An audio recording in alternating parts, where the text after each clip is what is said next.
How's going guys, welcome to the channel. In this video we are gonna see, what if Naruto got harem with Loona and Verosika? Part 2.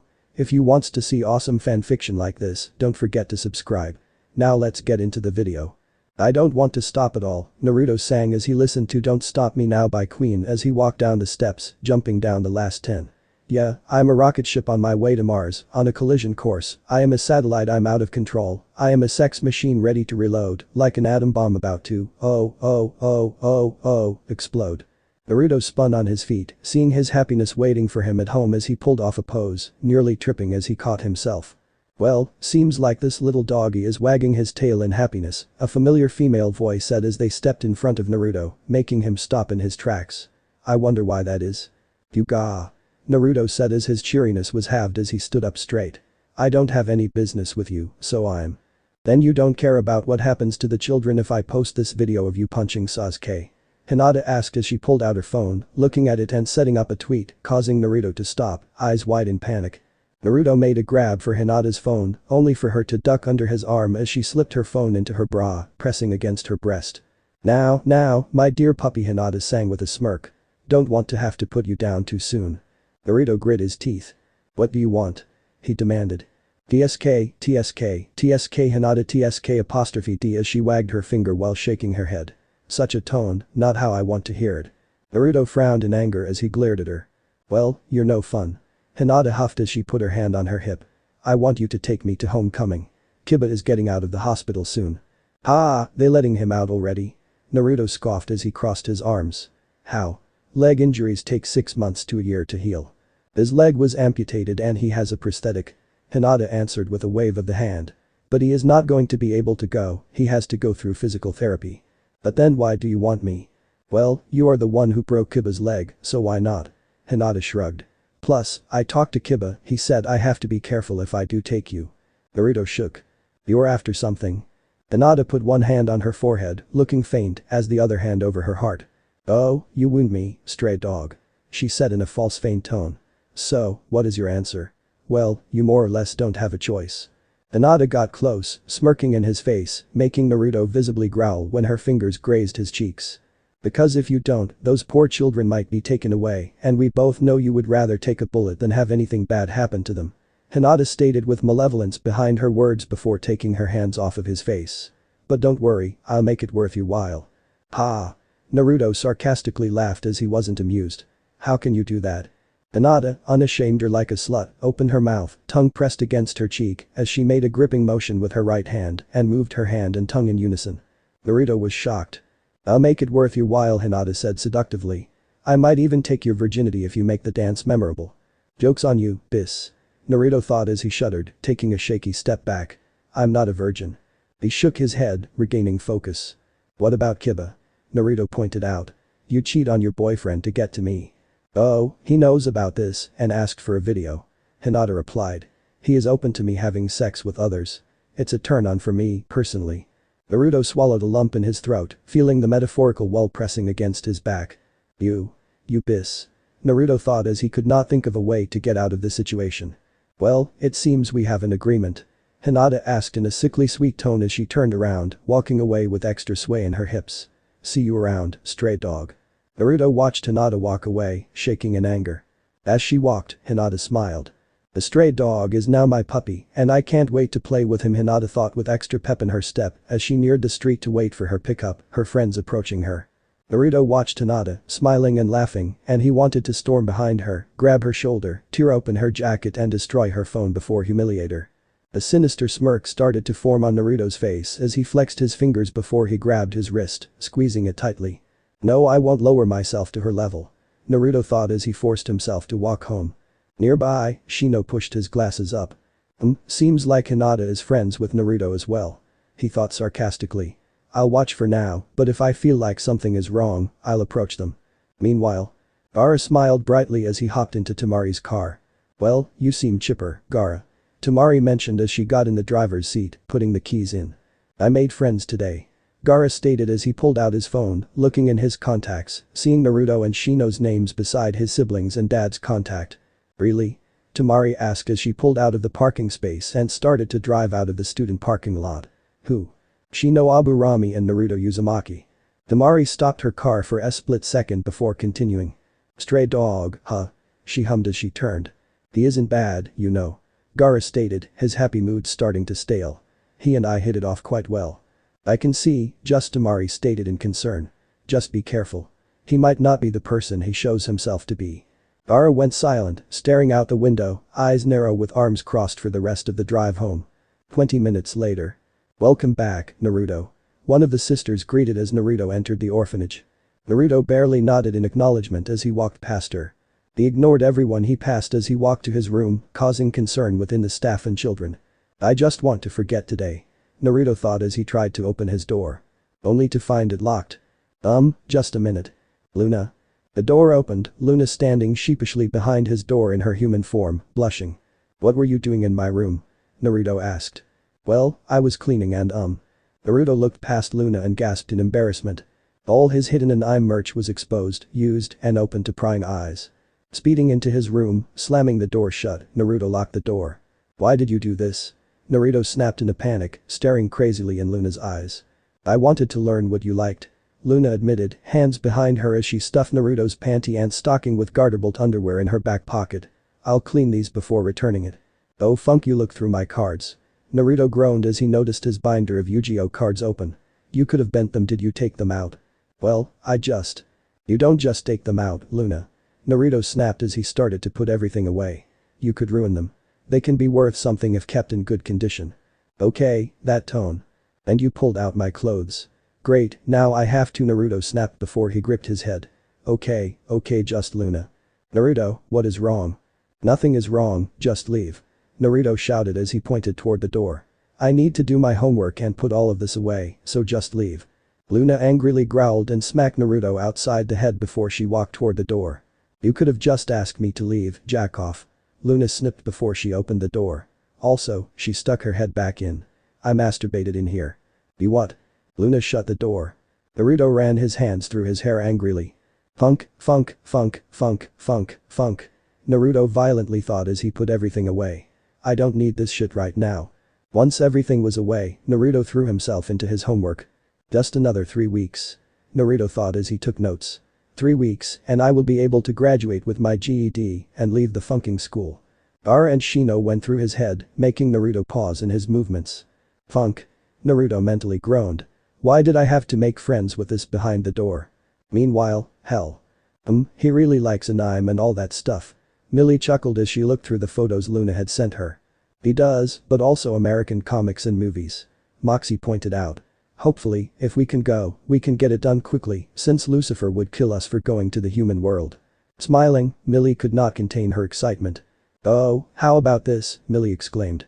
If he disagrees, we can challenge him to a game. Moxie deflated at the idea. Okay, but what game? Blitz's apartment. Blitz sizzled as he watched TV, an old flintlock in hand as he sat, slumped into his couch. Little bastard. He thought as he didn't focus on the show, his thoughts on Loona and Naruto. If I learn he has hurt Looney, I'm going to kill him. Human world. An exception pass for an adult to go to the homecoming dance for one of our students. Here is in Sarutobi, the principal of the school, asked Iruka with a look of confusion. Yes sir. Iruka replied. One of my students asked if his friend could go, saying she was in her 20s and wanted to know if it was possible for her to go. Here is inside as he put his paperwork down. Iruka, I know you're new as a teacher, but here is in pinched the bridge of his nose. We can't allow an adult we know nothing about to enter. But. Here is in silenced Iruka when he held up his hand. If the adult in question becomes a chaperone, then we can let her in, but she will have to work. Here is in finished. Iruka smiled. Yes. In Yuzuka house. Hinata. Kiba exclaimed as he saw his girlfriend enter the house. Kiba. Hinata said as she ran to her wheelchair-bound beloved, hugging him into her breasts, making Kiba happy. Whimper. And you too, Akamaru. Hinata said as she happily petted the large dog's head, making him extremely happy. I missed you, babe. Kiba said before he kissed Hinata, cupping her chin. Well, what do you think? He motioned down to his new prosthetic leg. It was a microprocessor C-leg type. Looks good, babe, how long until you won't need the chair? Hinata asked as she pushed him down the hall, since she was having dinner with the Inuzuka, with her father's permission. Probably a month, but it could be less. Physical therapy will help. Kiba replied as he held Hinata's hand. But I am a bit worried about performances. A quick glance from Kiba let Hinata know he didn't mean the walking performance. "Oh, babe," Hinata said as she kissed his head. "Don't worry, we will work through it." Kiba smiled before it became dark. "So, what about Stray Dog?" he asked, making Akamaru roll his eyes with a whimper. "Don't worry, Kiba," Hinata said as they neared the dining room. "He is under our heel and will be for as long as we want him to be." "Even?" Hinata got close to Kiba's ear. "I told him we'd have sex and that you wanted a video," she seductively whispered before nipping Kiba's ear. Kiba shuddered in lust as he shifted in his wheelchair, smirking. "Perfect," he said as they entered the dining room. "Orphanage, dinner. You want your friends to come over tomorrow after school?" the patron asked Naruto as they ate dinner with the children, the staff, and Loona.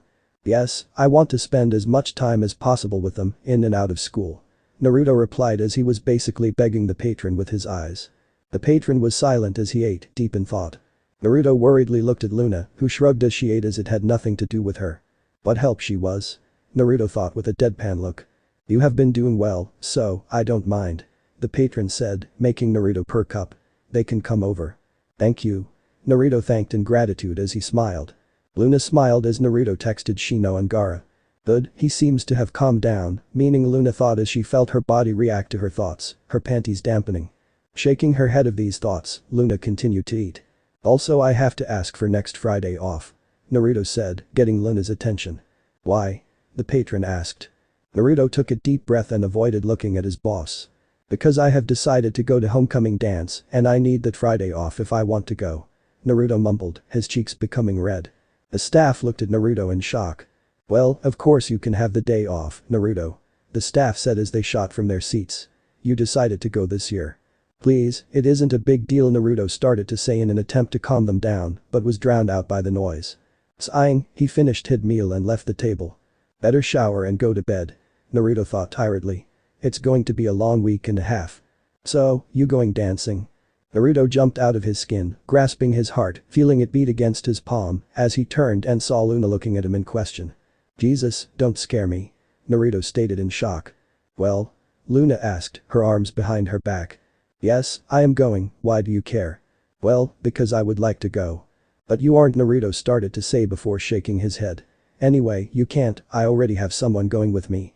"Boo." Naruto looked away. Something is wrong. Loona thought as she saw him visually, but subtly, force himself to look calm. "The classmate," Naruto told her. "She asked me to go as friend since their partner is sick." Loona's eyes narrowed. "He is hiding something," she thought as she watched him calm down. "Is there something wrong?" "You're skittish." "What?" "No, I'm." "Nervous behavior, shaky talking, gaze avoiding, you are hiding something that is hurting you, Naruto," Loona stated as she looked him in the eyes, a fierce gaze. "Loona, please." "I won't drop it." "I don't." "Tell me, what is wrong?" "It doesn't." "I am your pillar of support." Naruto could not argue as he froze at those words. Loona witnessed Naruto clam up as he gripped his wrist. "It is nothing, Loona," Naruto repeated. "It isn't nothing," Loona stated as she pulled his face to look at her. "Something is wrong, I need you." "I won't ever be needed," Naruto snapped, a deep resentment and fear in his eyes, as he pushed her off of him. "No one wanted to adopt me, so no one needs me for me, they want me for what I can do." "But I want you in my life," Loona said calmly, hands up in case he yelled again. You don't need me," Naruto replied as he scratched his neck, not noticing deep blue veins from his bite scar recede. "Oh shit, I didn't notice it was that bad," Loona thought as she watched the veins fade. "But I do, you're my friend." Naruto took a deep breath, taking solace in her words. "Friends, just friends," he thought with heartache. "And I am betraying your trust." With another deep breath, Naruto was calmer but still on edge as he looked at Loona. "Anyway, I need to shower." "Can I join you?" Loona interrupted. Naruto blushed, becoming aroused at the thought of showering with Loona a second time. "We'd be naked and it could lead to," he thought as he started to visually show his arousal. Loona could smell Naruto's arousal, smiling as she knew she had won. "I know I'm good," Naruto said mechanically as he walked strangely away. Naruto jumped a second time when he felt a hand grab his ass cheek. "Nice," Loona said seductively. "It's firm and squishy." "Loona," Naruto nearly shouted as he pulled away. "Sorry, Naruto," but Loona said as she put her hand on his chest and gently guided him against the wall, her other hand on the wall next to Naruto's head. "But I am abyss in heat and I want a good funk." Naruto could feel his body heat up, turning red. "No, resist, Naruto thought as Loona puckered her lip, making it tremble, before her eyes became big and begging. "Cute."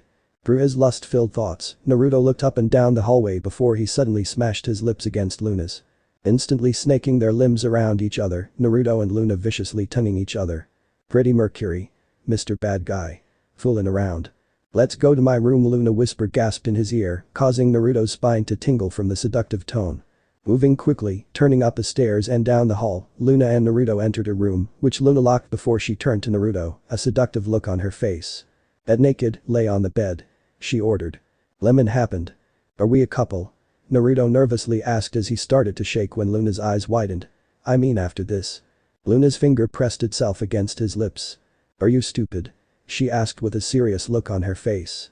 Naruto felt his heart start to sink, his blood running cold as boiling hot shame ran through his body. "I knew it, I will never be wanted," Naruto thought as his eyes started to water, on the verge of tears with the smile of a destroyed man. "It's my fate to be alone." "Of course, we are a couple, Naruto." Naruto hummed as he cooked breakfast, a bright smile on his face. It was quite early, the sun barely up, but he had everything ready for school, all he had to do was change into some clean clothes before he had to leave. "Good morning, Naruto," one of the sisters greeted when she entered. "You're up quite early. Couldn't sleep." "You could say that," Naruto replied in a happy-go-lucky tone. The sister quirked an eyebrow at Naruto's tone. "He sounds so happy.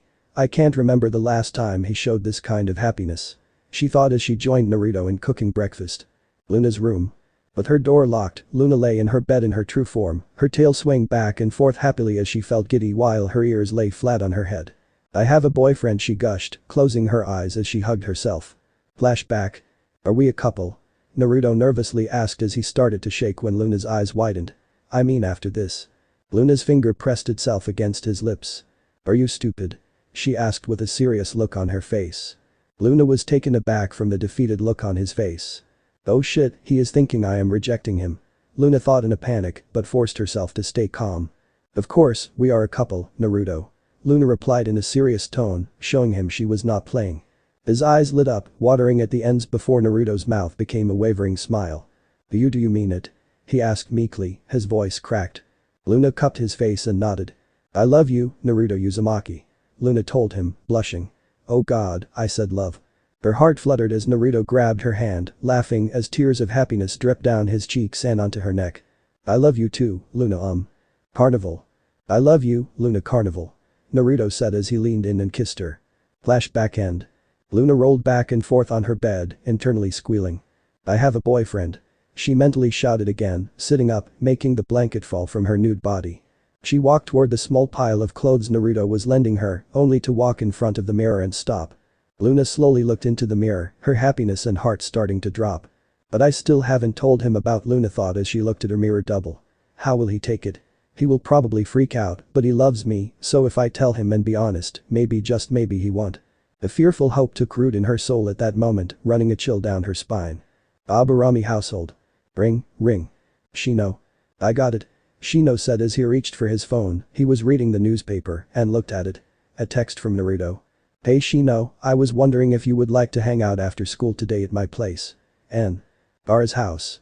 Gaara dragged himself, partially dressed, out of his room. The sound of the TV going on in the living room, partially drowning out the snores of his father sleeping in his chair. Lousy drunk. Gaara thought negatively as he passed the living room and entered the kitchen to see Temari making breakfast. "Morning." Temari greeted her baby brother, hugging Gaara before handing him a paper plate of eggs and bacon. "Morning," he grumbled as he sat at the table, taking a plastic fork and began eating. "Did you sleep well?" Temari asked him as she sat down, a sense of dread coming over her as she looked at the empty third chair. The chair which their brother Kankuro would occupy if he wasn't in jail.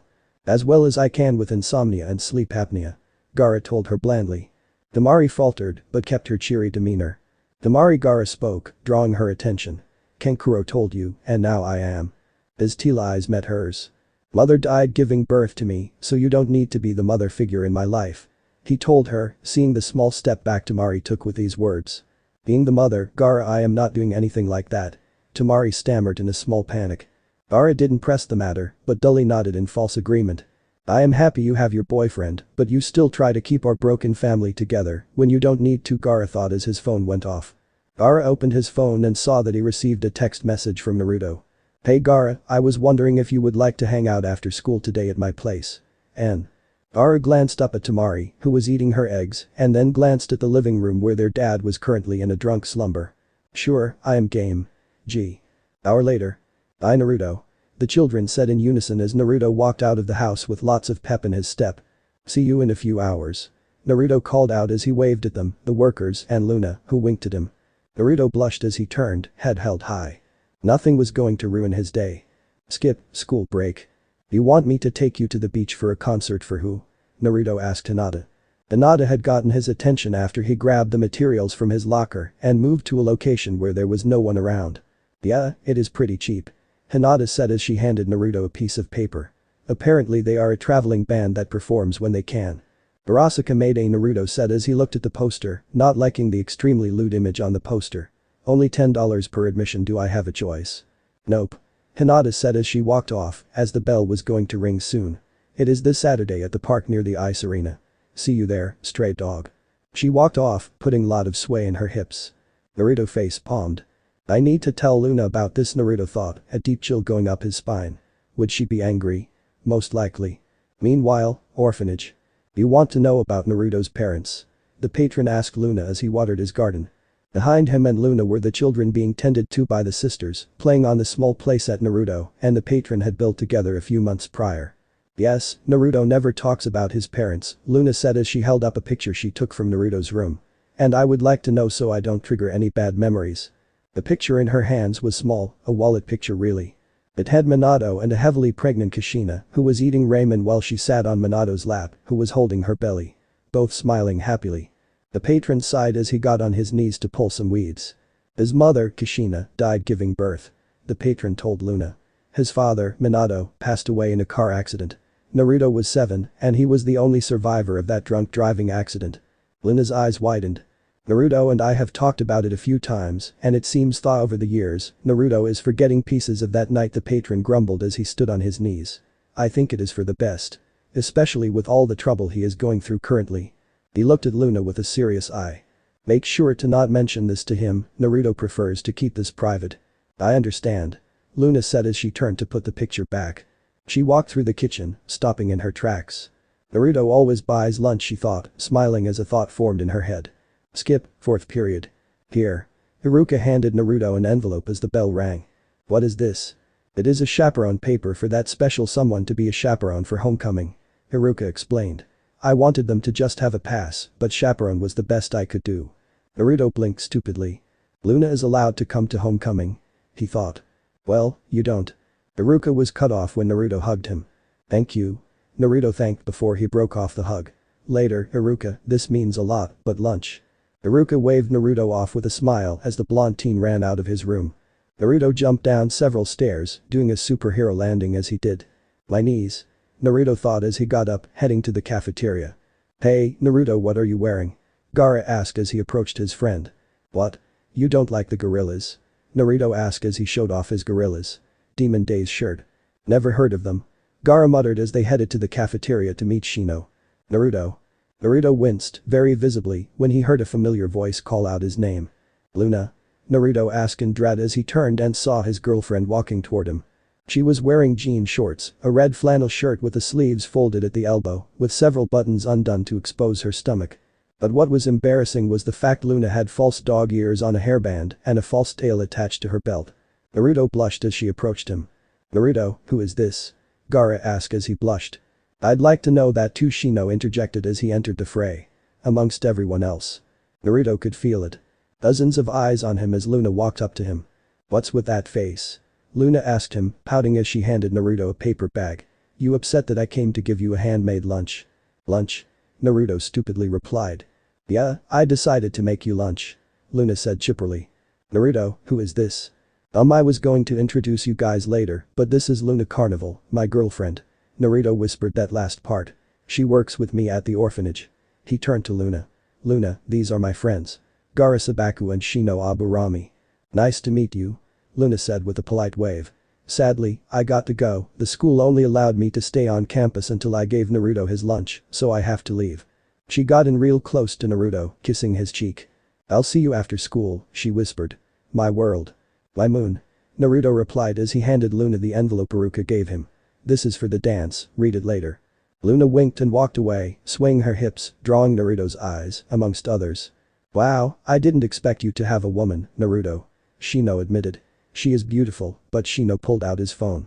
Not as beautiful as my Fu. Shino showed a picture of him on a beach with a tan female with mint green hair and orange eyes wearing a one-piece. She is cute. Naruto congratulated. Damn, and here I thought we were all single. Gaara pouted as they walked to the cafeteria. Don't be too hard on yourself, Gaara. Naruto said as he patted his friend on the back. There is someone out there for you, just waiting to meet. Gaara rolled his eyes. If you say so. Orphanage. I am going to chaperone Naruto's homecoming next week, if that is okay. Loona told the patron. It is fine with me, besides, the patron said with a sly look. Naruto would probably like to go with his girlfriend than his friend. Luna's eyes bulged as she blushed. You? I can tell by the way you two act around each other. The patron chuckled. Yeah, you two meeting at a party by coincidence. You two have been dating a while, and that was probably Naruto's idea, as he could not come up with a way to introduce you to us. He thinks Naruto staged our first meeting, Loona thought as the patron laughed. Anyway, let the sisters know, and they will help you get a dress. The patron told Loona. Skip, end of the day. Odd, rumors spread way too fast in this school. Naruto thought as he changed out of his gym clothes. He had been hearing murmurs and mumblings since lunch. And all of them on Loona and him. So, the stray dog has found a girl. Think he is forcing her into it. Maybe, you see that pale skin and black lipstick? She is probably into it. Damn, she was hot, man. I know, but I feel like I have seen her before. Me too, wasn't it at Sasuke's party last Friday? Naruto rolled his eyes as he finished tying his shoes. Grabbing his bag and locking his locker, Naruto walked out, not listening to music as he went to the front of the school, waiting for Gaara and Shino. So, you have a girl on your arm? Naruto's face tried to stay neutral as Hinata walked beside him. What's it to you, Hyuga? Naruto asked, taking a deep breath through his nose. His face scrunched. What is that smell? He thought as the smell started to get stronger. Well, I just want to remind you, Hinata stated as she tapped her phone. That I am the one you are taking to homecoming. Oh, don't worry, she isn't going. Naruto lied, his face no longer neutral as it held a disgusted look. Oh god, what did you do? What are you talking about? Hinata asked in confusion. Did you shower in blood this morning because you reek? Again, what Hinata started to reply before she stopped. She awkwardly shifted her legs, scrunching her thighs against her lower lips, and then immediately became as red as a tomato. My period started and he smelled it. She thought as her blush deepened. Just don't forget, stray dog. Hinata stated as she quickly rushed off to the nearest bathroom. Oh, thank God, the smell is vanishing, Naruto thought as he saw Shino walking toward him with Gaara. Skip, orphanage. Welcome.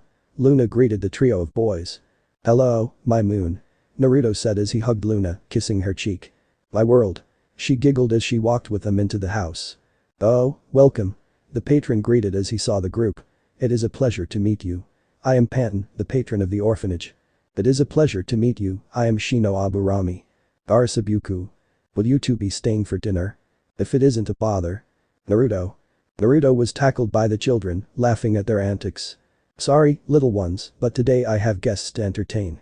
Naruto explained. Aig. No pouting, but tomorrow, I promise to play. Oh, okay. Naruto got up and walked to Panton. I have a place to go to this Saturday, it will be an all-day thing. Naruto said in earnest sadness. I am sorry it is last minute. Don't worry, Naruto, the children aren't going anywhere. Panton replied as he patted Naruto's shoulder. Now, go have fun with your friends. Hour later. And you died again. Naruto laughed as Loona failed once again at Mario Maker. Damn. She grumbled with a smirk as she handed the Switch controller to Shino, who took his turn. Come on, jump over the charging chuck, Gaara advised. No, I can use the cape spin. Shino replied as he killed the chuck with said attack. Ooh, bad move, ouch, you died. Naruto replied as Shino was hit by a bullet bill. Okay, I am done with this, Shino said as he handed Naruto the controller. Do you have anything good to watch or listen to so we can talk? Well, Naruto said as he got a smirk as he pulled out his phone. Gorillas. Demon Days. Feel Good Incorporated. The four listened to the song, bobbing their heads in the rhythm. Man, such a good band. Loona said as she leaned into Naruto. I would have never thought such bizarre-looking characters would be so popular or good. Gaara said in shock. I know, I thought the same when my dad showed me the gorillas. Shino told them as he reached into his bag and pulled out. Pokemon cards? Naruto asked in surprise. Yeah, I am a big fan, especially of the bug Pokemon. Shino said as he held out 2 decks. Wanna play? More of a Yu-Gi-Oh guy, but sure, how do we play? Naruto asked with enthusiasm. Hour later. Knock, knock. Dinner is ready. Okay. Naruto, Gaara, Shino, and Loona said at once, getting up at once with Yu-Gi-Oh and Pokemon cards falling off of them. Careful of my figures. Naruto screamed when Gaara's backpack knocked into one of his figurines, making it wobble several times before settling. My posters. Shino moved from the wall, his bag hitting the wall accidentally. Geez, man, it's just paper, you can tape buy a new one. Gaara said as he didn't particularly like Naruto's reactions. I know, but they are expensive. Naruto explained as they exited his room. Loona smiled as she looked at the three boys talking. I am so happy you have friends you can be yourself, around, Loona thought as her heart clenched in sadness. But I am going to have to take you away, not now, but soon. Hour later. Well, it's getting late, Shino said after he and Gaara helped with the dishes. My dad is on his way to pick me up. Need a ride, Gaara? Sure, if it isn't too much trouble. Gaara replied. It won't. Naruto, Loona, Shino, and Gaara sat outside, cracking bad jokes, laughing, and goofing off as the sun set, the inky blue sky and stars coming out. Shino's dad pulled up, causing Gaara and Shino to bid farewell to Naruto and Loona. Man, Naruto said as he waved the car goodbye. That was fun. Where did the day go? It was too fast. I know, time passes by way too fast when you are having fun. Loona replied as they re-entered the orphanage. Yeah, Naruto said before his gaze turned to the ground. I need to tell him the truth, Naruto and Loona thought as they reached the stairs. Loona, Naruto, you first. They said, laughing at the fact they spoke at the same time. Loona, remember how you asked me yesterday if something is wrong? Naruto asked her as he put his hands together and twiddled his thumbs nervously. Yeah? Loona asked as she pushed her hair out of her face. Well, something is bothering me, Naruto told her, his stomach tightening. But it has to stay between us. Gaara walked up the steps to his house as Shino and his dad drove off, going to their home. I had so much fun today. Gaara thought as he opened the door, hearing the TV on with the sound of a bottle being dropped. Gaara's face soured as he walked through the living room.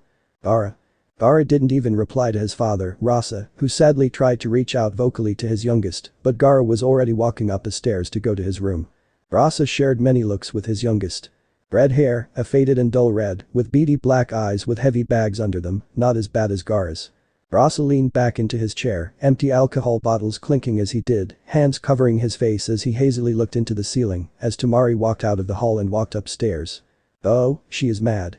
Rasa thought as his daughter stomped up the stairs. Her destination. Gaara's room. She knocked once, then opened the door. Gaara, thankfully, was still dressed, currently opening his bag to get his homework finished. And where have you been? Temari asked Gaara in a heated tone with her hands on her hips. Do you know how late it is? Yes, I do, and I was at a friend's house, Temari. Gaara replied in an irritated, gravelly tone. His eyes narrowed. I have some homework to finish, so please, let me. You didn't call, so I ended up being worried about you, Gaara. Temari shouted. Let me guess, it was Straw Uzumaki's house, right? Gaara snapped his binder shut. So what? He snapped back. You go to Shikamaru's house late and sometimes come home after school the next day. Don't change the subject, young man. Temari screamed as she grabbed Gaara's shoulder. We are talking about. You're not my goddamn mom. Gaara shouted as he slapped her hand off of his body. I told you. You don't need to keep this funked up family together. You are so stuck up, I can't believe Shikamaru still dates you. Gaara's face was red as he took heavy breaths, staring angrily into Temari's shocked face. I fucking hate you. Now get the funk out. He grabbed Temari's arm and shoved her out of his room, slamming his door shut in her face. Temari collapsed to her knees, disbelief as she could not comprehend what happened. I just Gaara Kankuro, mother, Temari thought as she shook, tearing up as she thought of their mom, Kurara. I failed. Feeling someone kneel beside her, Temari turned. Dad. Come on, Temari. Rasa said in a tired, haggard voice. You should get some sleep, but before that he helped Temari stand, not so balanced himself. Let's get some hot chocolate to soothe your nerves. You still drink hot chocolate to sleep, right? Temari nodded. Rasa smiled. Good, I remembered something, he thought as he helped his daughter to the kitchen. Next morning, orphanage. Naruto sat at the table, wearing a short-sleeved shirt with King Ghidorah and black jeans, while reading Gyojio's Bizarre Adventure. Part 5. Vento Oreo Volume 4 as he nervously glanced at Loona as she hummed while cooking breakfast for the children. Okay, I thought she would be more pissed, but Naruto thought as he remembered the night before. Flashback. Loona, Naruto, you first.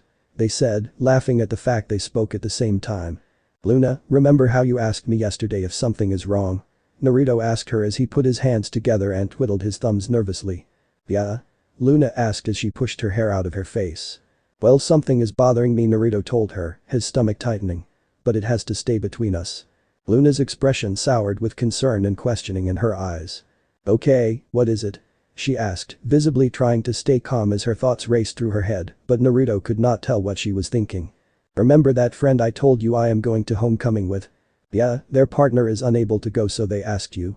Loona asked with a cute head tilt. Naruto deadpanned, his eyes avoiding Luna's as his heart felt tight. It's okay, it will be okay. He thought as he took a deep breath. It is Hinata, Naruto told her, clenching his eyes shut. And she is blackmailing me into doing it. Naruto cracked his eyes open and saw Loona stared at him, eyes wide, but her face neutral. Oh, God, this is uncomfortable, Naruto thought as Loona didn't make any movements, except the breathing evident of her chest rising and lowering. I'll be back, Loona stated in a serious tone, turning around as a black leather jacket appeared on her torso, pulling out a thick pair of aviator sunglasses and putting them on. Wait. Naruto shouted as he jumped and grabbed Loona, putting her in a full Nelson. Let me explain. No, I am going to terminate her. Loona said, putting on a phony Austrian accent.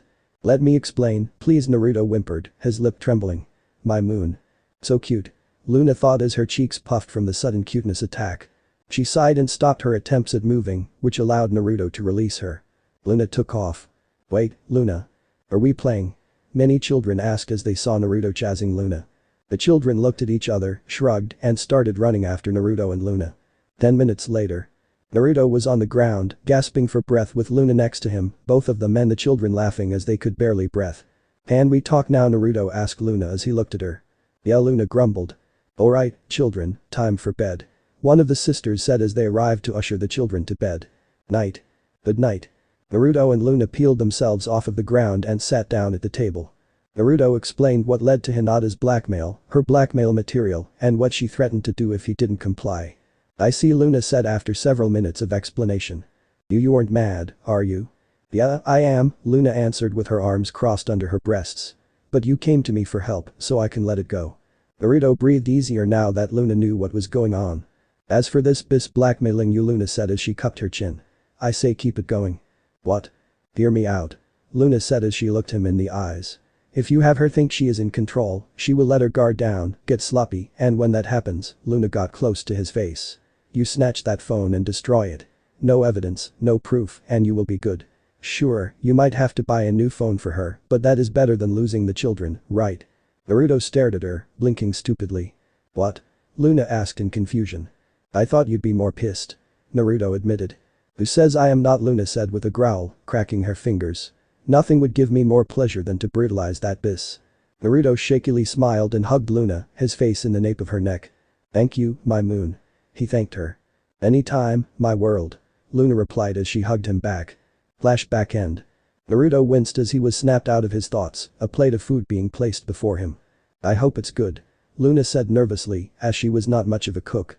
Naruto took a bite, breakfast sandwich with toasted wheat break, bacon, sunny side up egg with pepper, a slice of lettuce, and a tomato.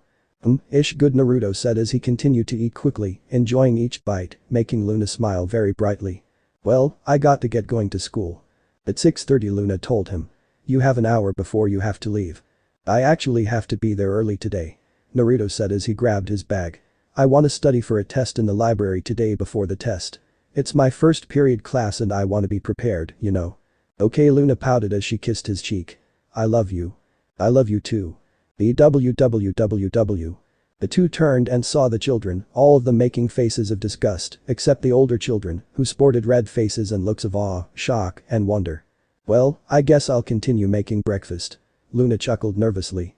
See you guys after school, and I haven't forgotten, I promised to play after school today. Naruto reminded the children as he left, waving goodbye. First break. You got into a fight? Naruto asked Gaara as they sat outside the main building of their school, eating a snack. Yeah, Gaara said quietly as he held his rocket plush tightly. Geez, man, I don't know what I can say. Then don't hurt yourself trying, Gaara told him honestly. I just want some time to think about it and process it. Understood, man. Naruto said as he gave Gaara a one-armed bro hug. Are these the guys you told me about? I didn't know they were gay. Naruto and Gaara turned to see Shino and his girlfriend Fu. She wore a tight short skirt with visible leggings that stop at her thighs, lavender slouch socks with sneakers. She had a blouse that had the first two buttons unbuttoned, showing the top part of a baby blue lace bra. Her amber-orange eyes shined with intense mischievousness, while her short mint green hair was wild. "We aren't gay," Gaara stated with wide panicked eyes. "We are just friends, plus Naruto has a girlfriend." Fu laughed, point blank in Gaara's face. "Chill my dude," Fu waved off. "Sorry, I was just trying to make you laugh, but I can see why you thought I was serious. We don't know each other yet." Fu struck a cute pose, hand near her forehead with her thumb, index and middle fingers out. "I am Fu Kabutomo, nice to meet you. I am a senior," Fu stated, winking. "Wow, an older student." How bold. Naruto jabbed at Shino with a sly smirk. Shino's face burrowed into his jacket, a faint blush on his cheeks as he pushed his sunglasses up. "Says the guy dating an adult," he mumbled, making Naruto sputter, while Gaara and Fu laughed. "Hey, I have an idea," Fu said as the bell rang, which made the students start to disperse to their classes. "We should hang out this weekend. Yeah, I can meet this Loona person." "Well, I know the perfect place," Fu stated as she pulled out a small paper poster. "This weekend at the ice arena, a traveling band is performing." "Oh no," Naruto thought as he saw familiar words. "Verosika Mayday." That evening, Yu got home. Hinata stepped out of her car, her driver shutting the door behind her so he could get back in and park it. "Ah, what a good day," she thought as she stretched. She heard the sounds of loud footsteps getting closer, as if someone was running. Hinata turned her head, and all she could see was a person wearing a green tracksuit with a hood covering their head, thick sunglasses, and a face mask run up to her. She spun on her heel the moment after, having taken a straight shot to her face.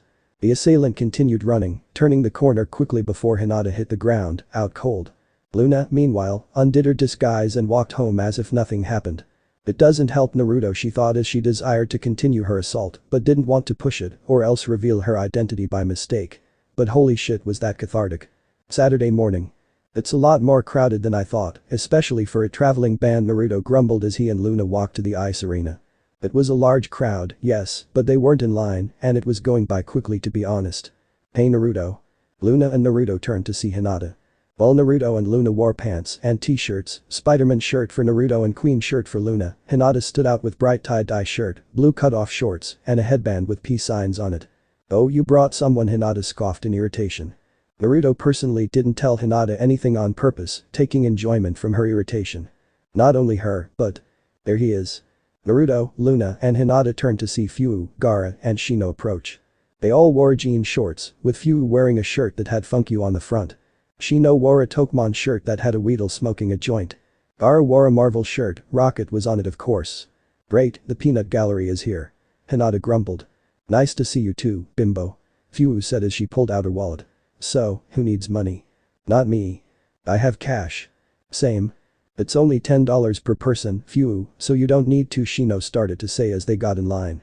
"But I have been saving for a while, so I can splurge," Fu pouted. The line, surprisingly, went by quickly and they neared the ticket booth.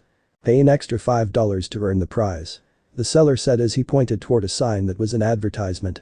"Ticket raffle. $5.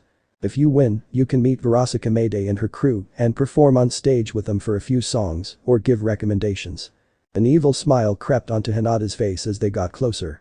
Hinata tapped Naruto's shoulder, getting his attention. "Enter that," she said as she pointed toward the sign.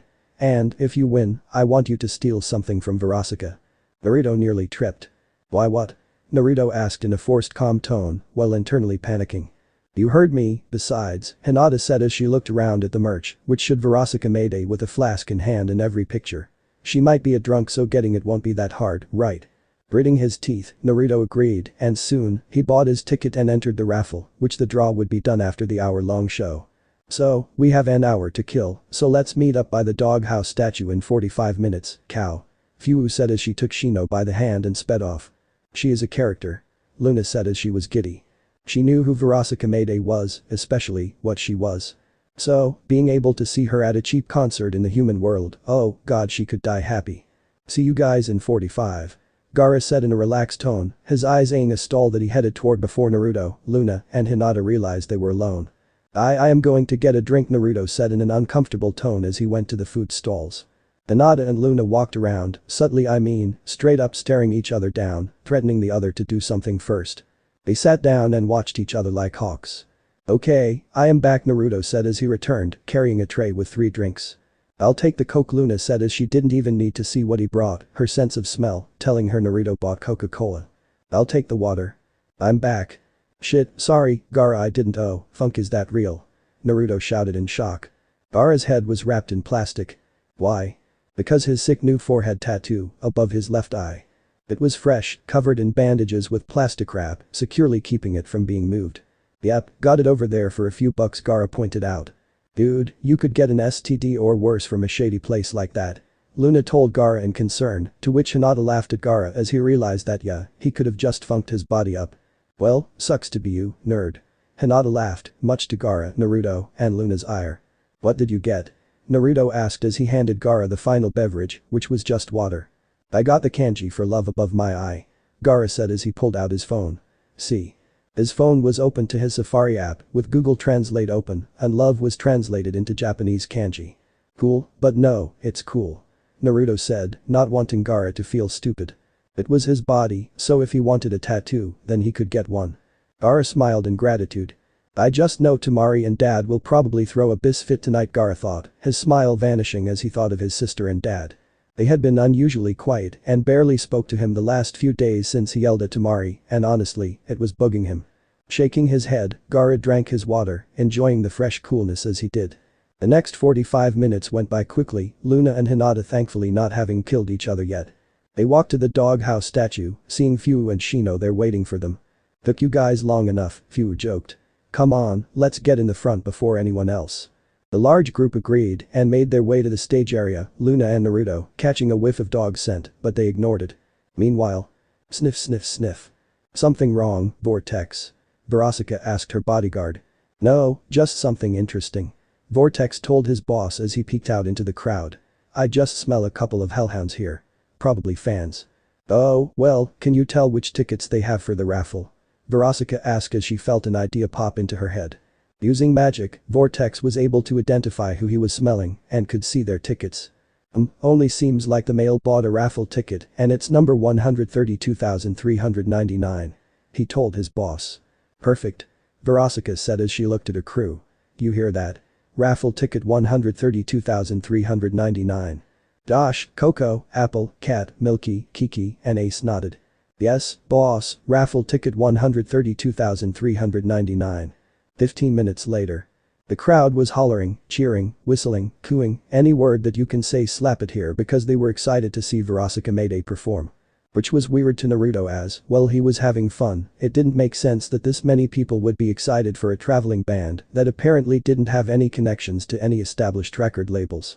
He shrugged as the curtain on the stage opened up, revealing Josh, Coco, Apple, Cat, Milky, Kiki, and Ace with their musical instruments as smoke appeared and Verosika Mayday took stage. "Hello," Verosika called out in a wireless mic as she posed, getting a loud roar of cheers.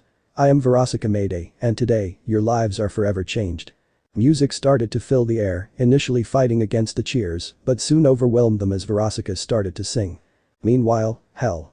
"I still don't know Millie," Moxie said in concern as he scratched his chin, both imps looking at the now empty room. "It feels a bit small, especially for a 17-year-old. Millie hummed as she took a little bit longer to think about it. "Yeah, you're right, hun.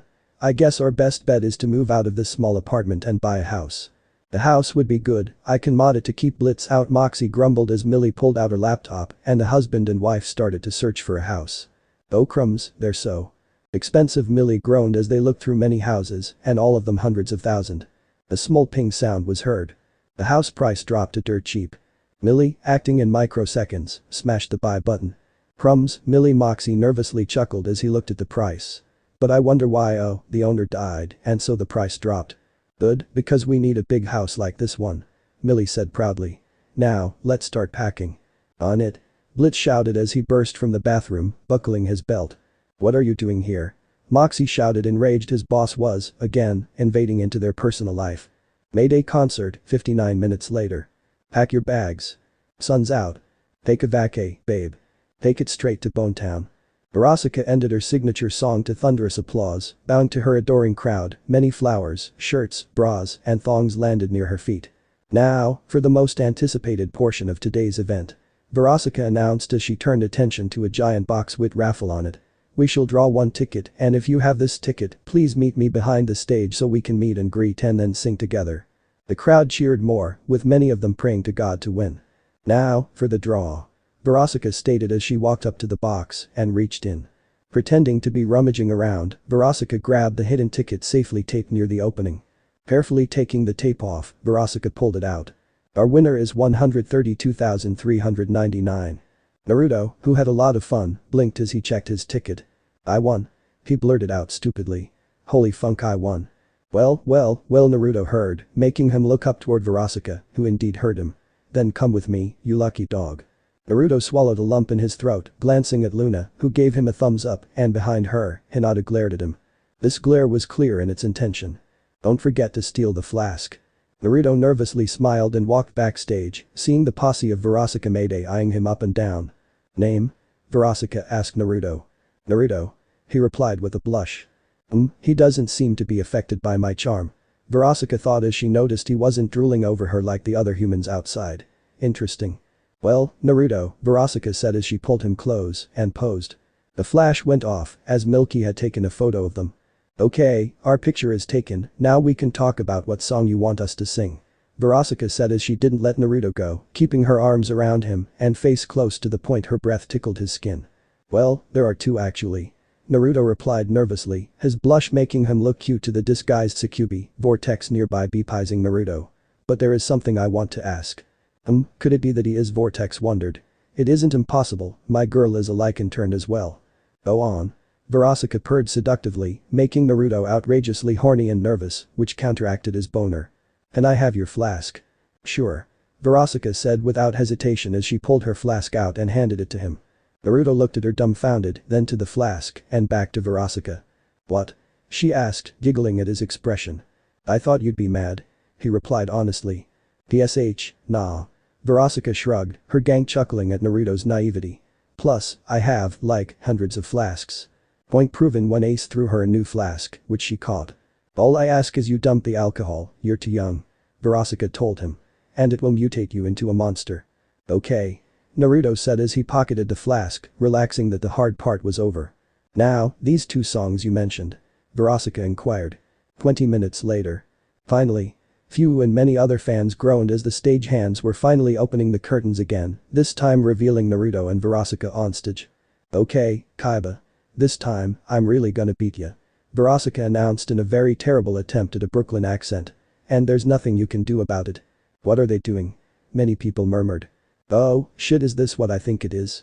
Please, Wheeler. Naruto scoffed in a gruff tone. I could defeat you with my hands tied behind my back.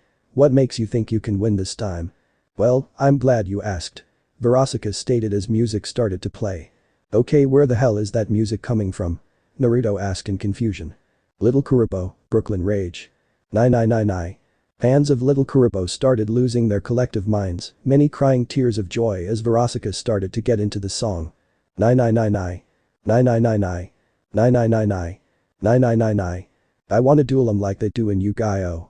Face down face up trap card spell cards, then time roulette go, I love it. All I do is just believe in the heart of the cards. And then I kick some butt when I use Swordsman of Landstar. Oh. Ain't no surprise, check out my red eyes. Oh. Ain't no surprise, check out my red eyes. The crowd joined Verosika in the chorus. And beat my.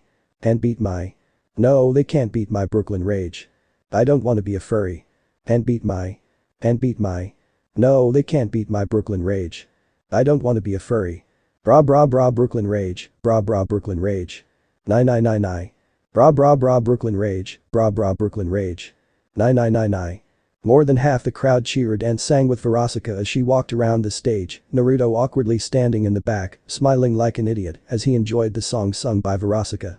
My sister's side is on the line, I gotta win. They'll learn to run soon as they see my creepy chin, I'm scary. Russian roulette is not the same without a gun. But since we're dubbed by 4 kids we must make do without one. Sucks. Oh. Ain't no surprise, check out my red eyes. Oh.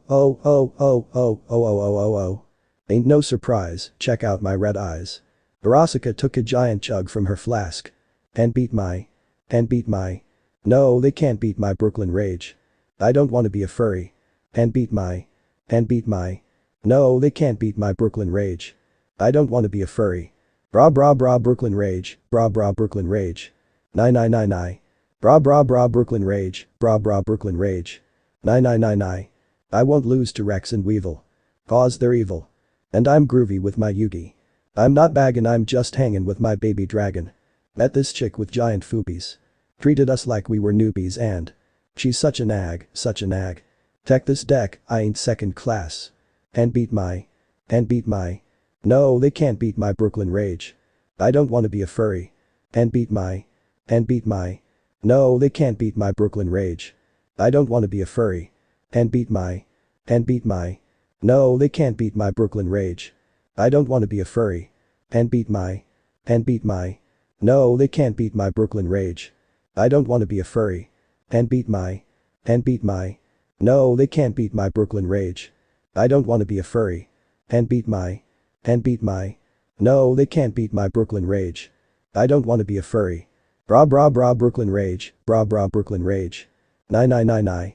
Bra bra bra Brooklyn Rage, bra bra Brooklyn Rage. Nine nine nine nine. Bra bra bra Brooklyn Rage, bra bra Brooklyn Rage. Nine nine nine nine. Bra bra bra Brooklyn Rage, bra bra Brooklyn Rage. Nine nine nine nine. Bra bra bra Brooklyn Rage, bra bra Brooklyn Rage. Nine nine nine nine. Bra bra bra Brooklyn Rage, bra bra Brooklyn Rage. Nine nine nine nine.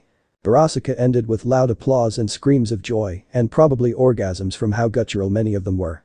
Now, we have one more song. Verosika announced, sweat covering her skin, but she didn't mind as she was having too much fun. This time it will be a duet. Naruto walked forward, portions of the crowd booing him as he was the winner, not them. Verosika turned to the band and nodded. Music started to be played, sounding very dark and Disney villain-like in its tone. Pretty Mercury. Mr. Bad Guy. Mr. Bad Guy. Let's go chasing rainbows in the sky. It's my invitation. Let's all take a trip on my ecstasy. I'm Mr. Bad Guy. Yes, I'm everybody's Mr. Bad Guy. Can't you see? I'm Mr. Mercury. Ooh-oh, spread your wings and fly away with me. Your big daddy's got no place to stay. Bad communication. I feel like the president of the USA. I'm Mr. Bad Guy.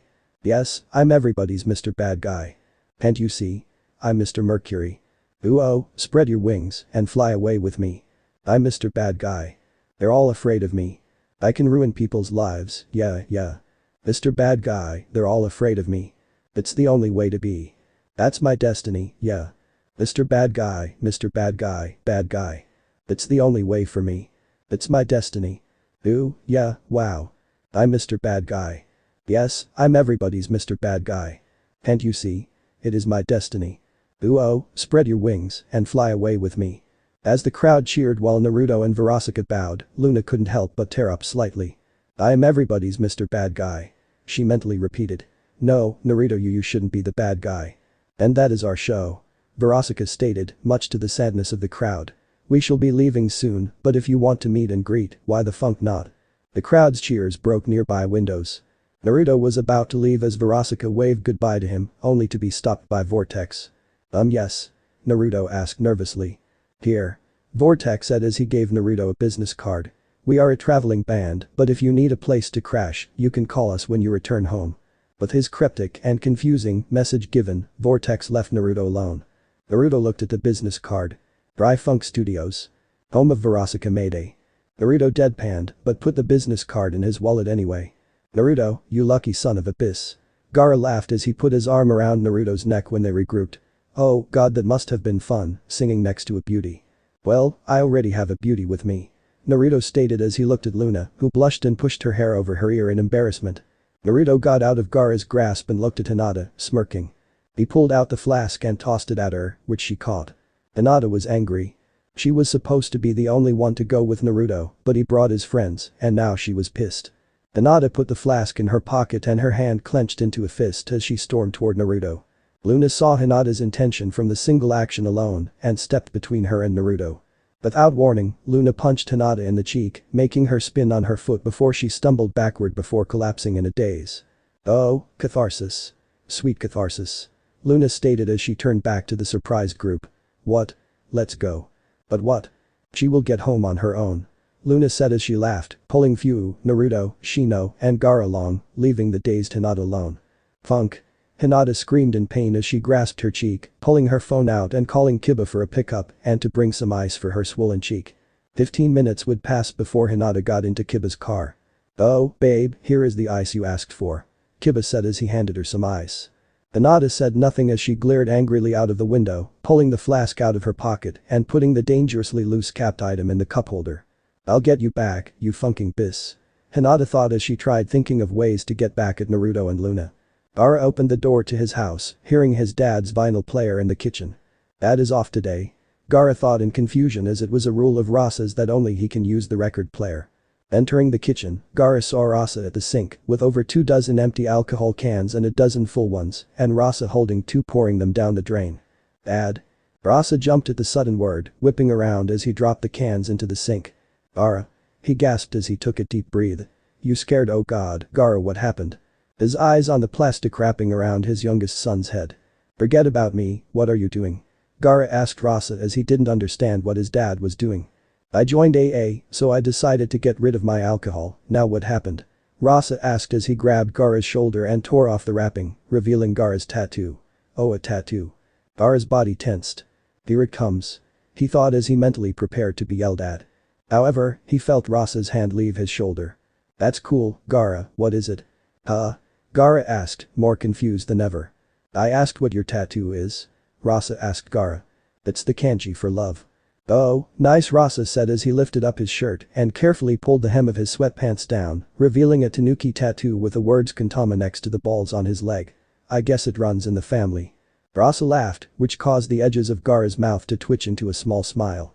"I see where my affinity for raccoons came from," Gaara thought as he started to laugh with his dad, causing both to laugh even harder.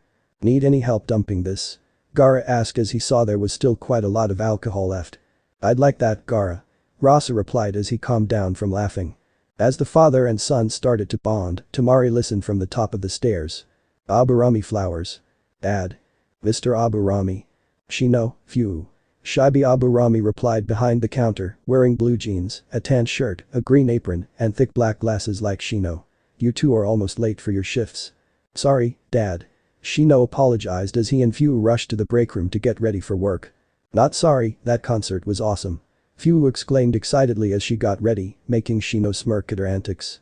Shibi smiled, hearing the bell ring again, this time a customer entering the store. "Welcome to Aburami Flowers," Shibi said as he approached the customer. "How can I help you today?" "Orphanage." Loona was wearing her underwear, and that's it as Evelyn, one of the sisters, took her measurements. "Are you sure this is necessary to make a dress?" Loona asked as the measuring tape was used to measure her waist. "Yes, now stay still," Evelyn replied as Loona kept shifting, messing up her measurement. Loona didn't enjoy being essentially naked in front of Evelyn, but did her best to not move as her waist was measured. "Alright, got your waist, now for your hips," Evelyn said as she wrote down Loona's waist measurement. Loona nodded and blushed as Evelyn take her hip measurement. Evelyn started to chuckle, her cheeks a faint pink. "Seems Naruto loves this butt, it's so big," Evelyn said as she wrote down Loona's hip measurement. Loona sputtered, blushing like a tomato. "Well, Naruto also has a nice butt," Evelyn noted as she started to drool. "Damn right he does," Loona agreed, feeling more at ease as she fantasized about Naruto's bare butt. "So squeezable." Both women chuckled. "Why are you looking at Naruto's butt anyway?" Loona asked as she realized what they were talking about. "I am married, so I don't ogle Naruto, besides, he is too young for me," Evelyn waved off. "Also, he is your boyfriend and I was raised to respect relationships." Loona sighed. "Alright, now for your bust size," Evelyn said, prompting Loona to raise her arms above her head, grabbing her hair and holding it up to keep it out of the way. "Alright," Evelyn said as she wrapped the measuring tape around Loona's back and tightened it. "Alright, got that, now how long do you want this dress?" "Actually," Loona said as she grabbed her phone and quickly googled the dress she wanted. "It goes to about right here," points to her mid-thigh. "So, let's measure to about this point." Evelyn took the measuring tape and measured from Loona's neck to her mid-thigh. "Alright, that is all we need for this dress," Evelyn said as she wrote down the final measurement while Loona started getting dressed. "So, altogether, your dress length will be 33 inches in length, then your measurements are 38, 32 to 44 inches apiece." "Alright, I can work with this, though," Evelyn held up 5 fingers. "If it is Saturday afternoon, and this dress needs to be done before Friday afternoon, preferably by Thursday, I have," she counted her fingers. 5 days. "Thank you for doing this, Evelyn," Loona thanked. "I could have just." "Oh, don't fret." Evelyn waved off Luna's concern. I wanted to do this, besides, she pumped her arms with a big smile. It allows me to use my awesome sewing skills.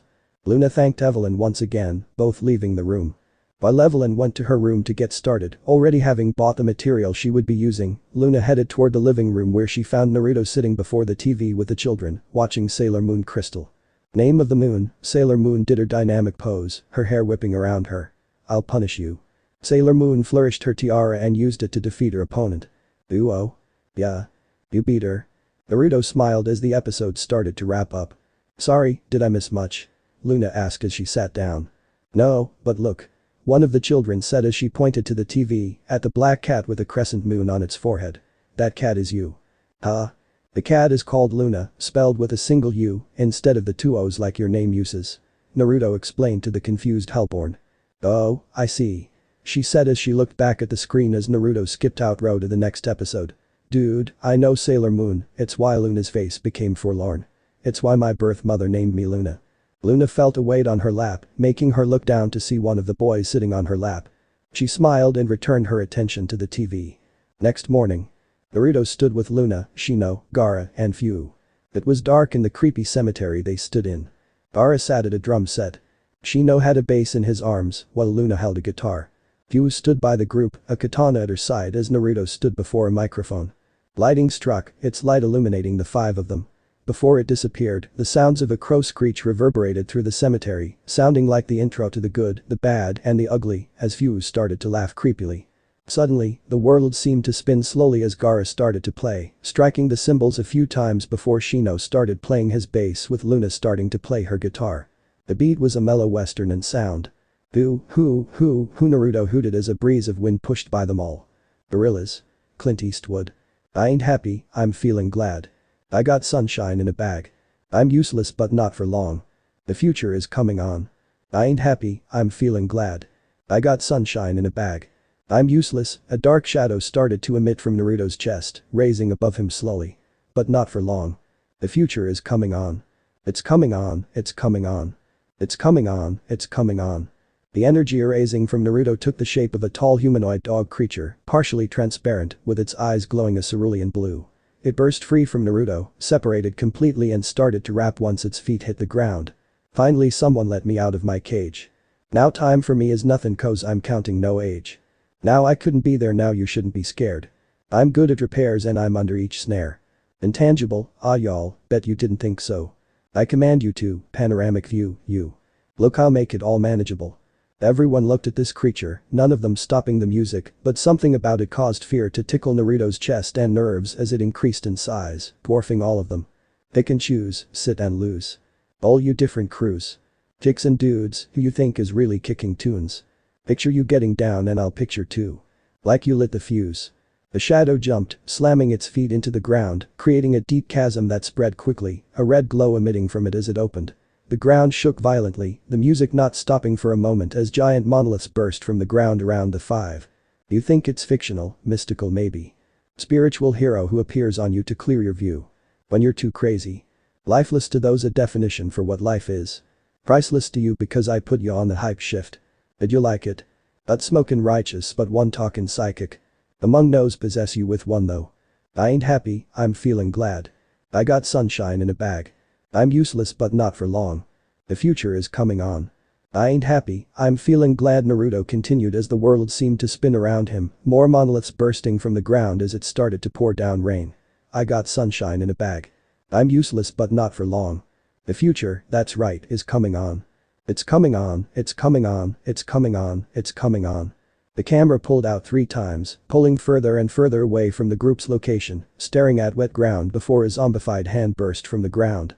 One hand reaching out and grabbing Shino's balls, pulling him down. The essence, the basics without it you make it.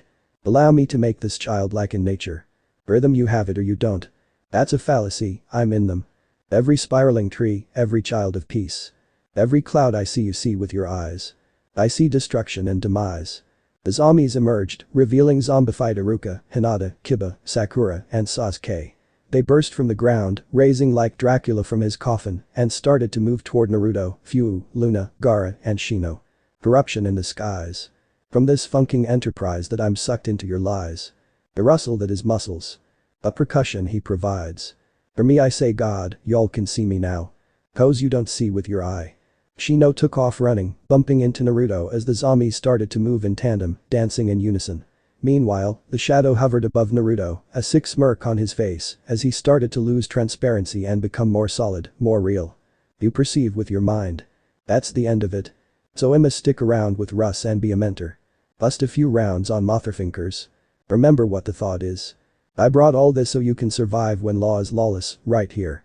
Fearless, sensations that you thought was dead. The shadow got close to Naruto's ear. No squealing, remember that it's all in your head. I ain't happy, I'm feeling glad. I got sunshine in a bag. Naruto continued to sing as the zombies moved past him, heading toward Shino, only for Fu to draw her katana and run toward them, a big smirk on her face as she swung, taking off Sakura's arm. I'm useless but not for long. The future is coming on. I ain't happy, I'm feeling glad. I got sunshine in a bag. I'm useless but not for long. Fu continued to hack and slice the zombies to pieces, but nothing she did could keep them from reattaching their limbs. My future is coming on. It's coming on, it's coming on, it's coming on, it's coming on. My future. It's coming on, it's coming on, it's coming on. It's coming on, it's coming on, my future. The shadow creature, more solid and real than before, jumped Naruto, apparently laughing as he grabbed Naruto's throat, choking him. His blue glowing its gained black pupils that were surrounded by white iris, leaving the sclera blue. It's coming on, it's coming on, it's coming on, another voice continued. It's coming on, my future. Naruto felt scared as he was unable to breathe, the weight of the shadow putting pressure on his chest, pushing out the oxygen as his throat was being squeezed. The laughing shadow didn't let up as its eyes showed a crazed, bestial, murderous intent. The sun started to rise, causing the zombies to lose their flesh, become bone, and crumble into dust. It's coming on, it's wake up. Naruto. Wake up, wake up, wake up. Naruto. Wake up, wake up, wake up. Naruto. Naruto's eyes opened wide, not a single sound coming from him as he stared at Panton, who was shaking him. Naruto, wake up, Panton said before he realized Naruto was indeed awake, noticing the intense expression on Naruto's face. Sorry, was I too rough? No, Naruto replied groggily as he sat up, realizing his chest was tense, shaky and his breathing labored in fear. Just a weird dream. But you want to talk about it? Panton asked in concern. Naruto waved his hand. No, it was just bizarre and didn't make sense, which made it scary. Naruto explained as he looked at Panton. Was there something you needed, sir? Oh, right. Panton said as he pulled out a piece of familiar paper. My check? Naruto asked in confusion, since he would usually pick it up at breakfast. Why are you handing it to me personally? Well, look at it. Panton pointed out. Naruto did and noticed something was off. I don't earn this much, Naruto started. It is both your check and Luna's check. Panton said as he interrupted Naruto, pulling out a small index card and handing it to Naruto. That amount is Luna's. I would like you to get it in cash. Why? Because she never told us what bank she uses, so this is what I came up with. Panton explained. Plus, it's nearly 7:40, usually you wake up at 8 to walk to the bank. So, you killed two birds with one stone, got it? Naruto said as he got up. Okay, let me get dressed and I'll go do my banking. Panton smiled. Thank you, Naruto. Panton thanked as he left Naruto to change. Naruto changed into a pair of jeans, a shirt and sweater. Putting his headphones on, Naruto walked out of the orphanage quietly. He presses play on the song he wants to listen to and smiles as an upbeat and soothing beat starts to play. Gorillas. Humility. Calling the world from isolation. Pause right now, that's the ball where we be chained, Naruto sang quietly as he walked through the brisk morning air. And if you're coming back to find me, you'd better have good aim. Shoot it true. I need you in the picture. That's why I'm calling you. Hell. I love this new house, Millie. Moxie said as they were in the middle of putting all of their stuff away. With the help of some magic and the moving company, the two imps moved into their new house. It was a 2-story home that had a small front yard but a giant backyard. It had 2 bathrooms, 5 rooms, a large kitchen, and was fully installed with utilities. Naruto will love this room, don't you think? Millie asked her husband as they were thinking on which room Naruto should have. Yes, and the queen-size bed we ordered should be. Ding dong. Here. Millie finished Moxie's statement as she rushed to the door, opening it to see the delivery man with a queen-sized bed and a few other items, which had a unique insignia of a familiar green frog on it. Oh, Moxie, our delivery from our weapon guy is here. Awesome.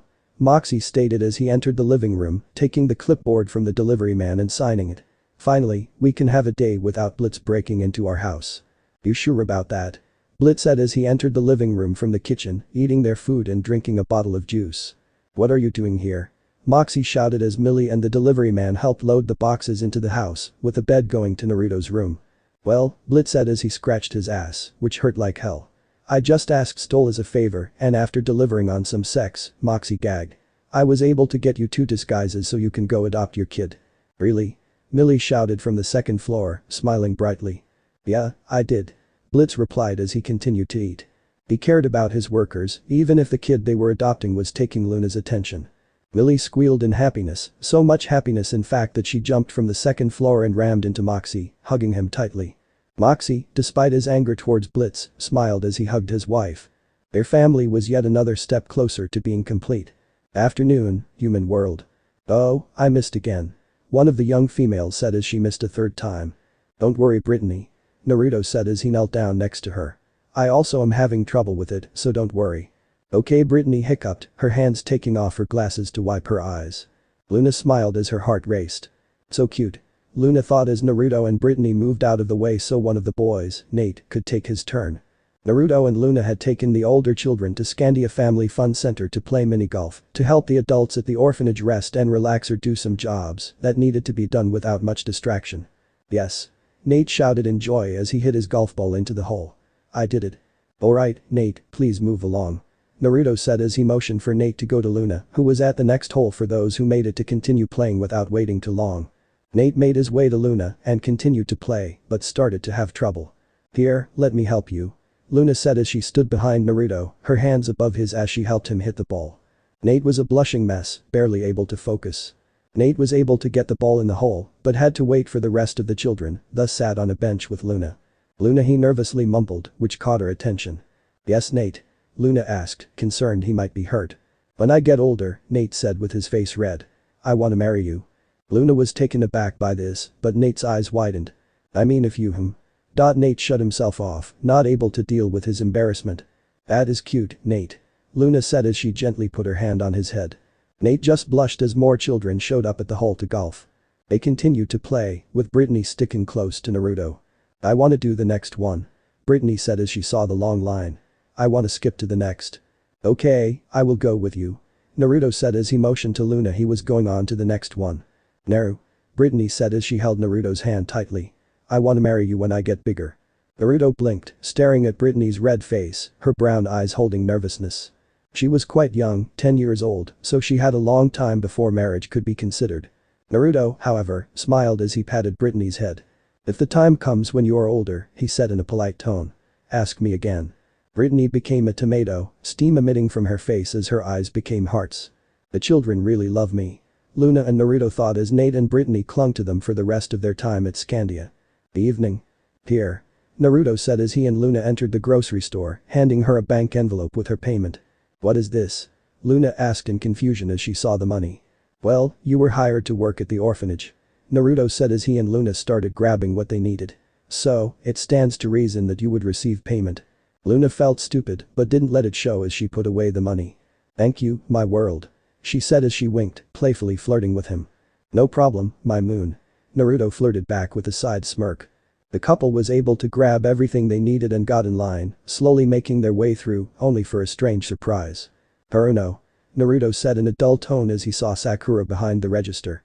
Uzumaki. Sakura said in a mild panic. Naruto's face held a dull, uninterested neutrality that put Sakura on edge.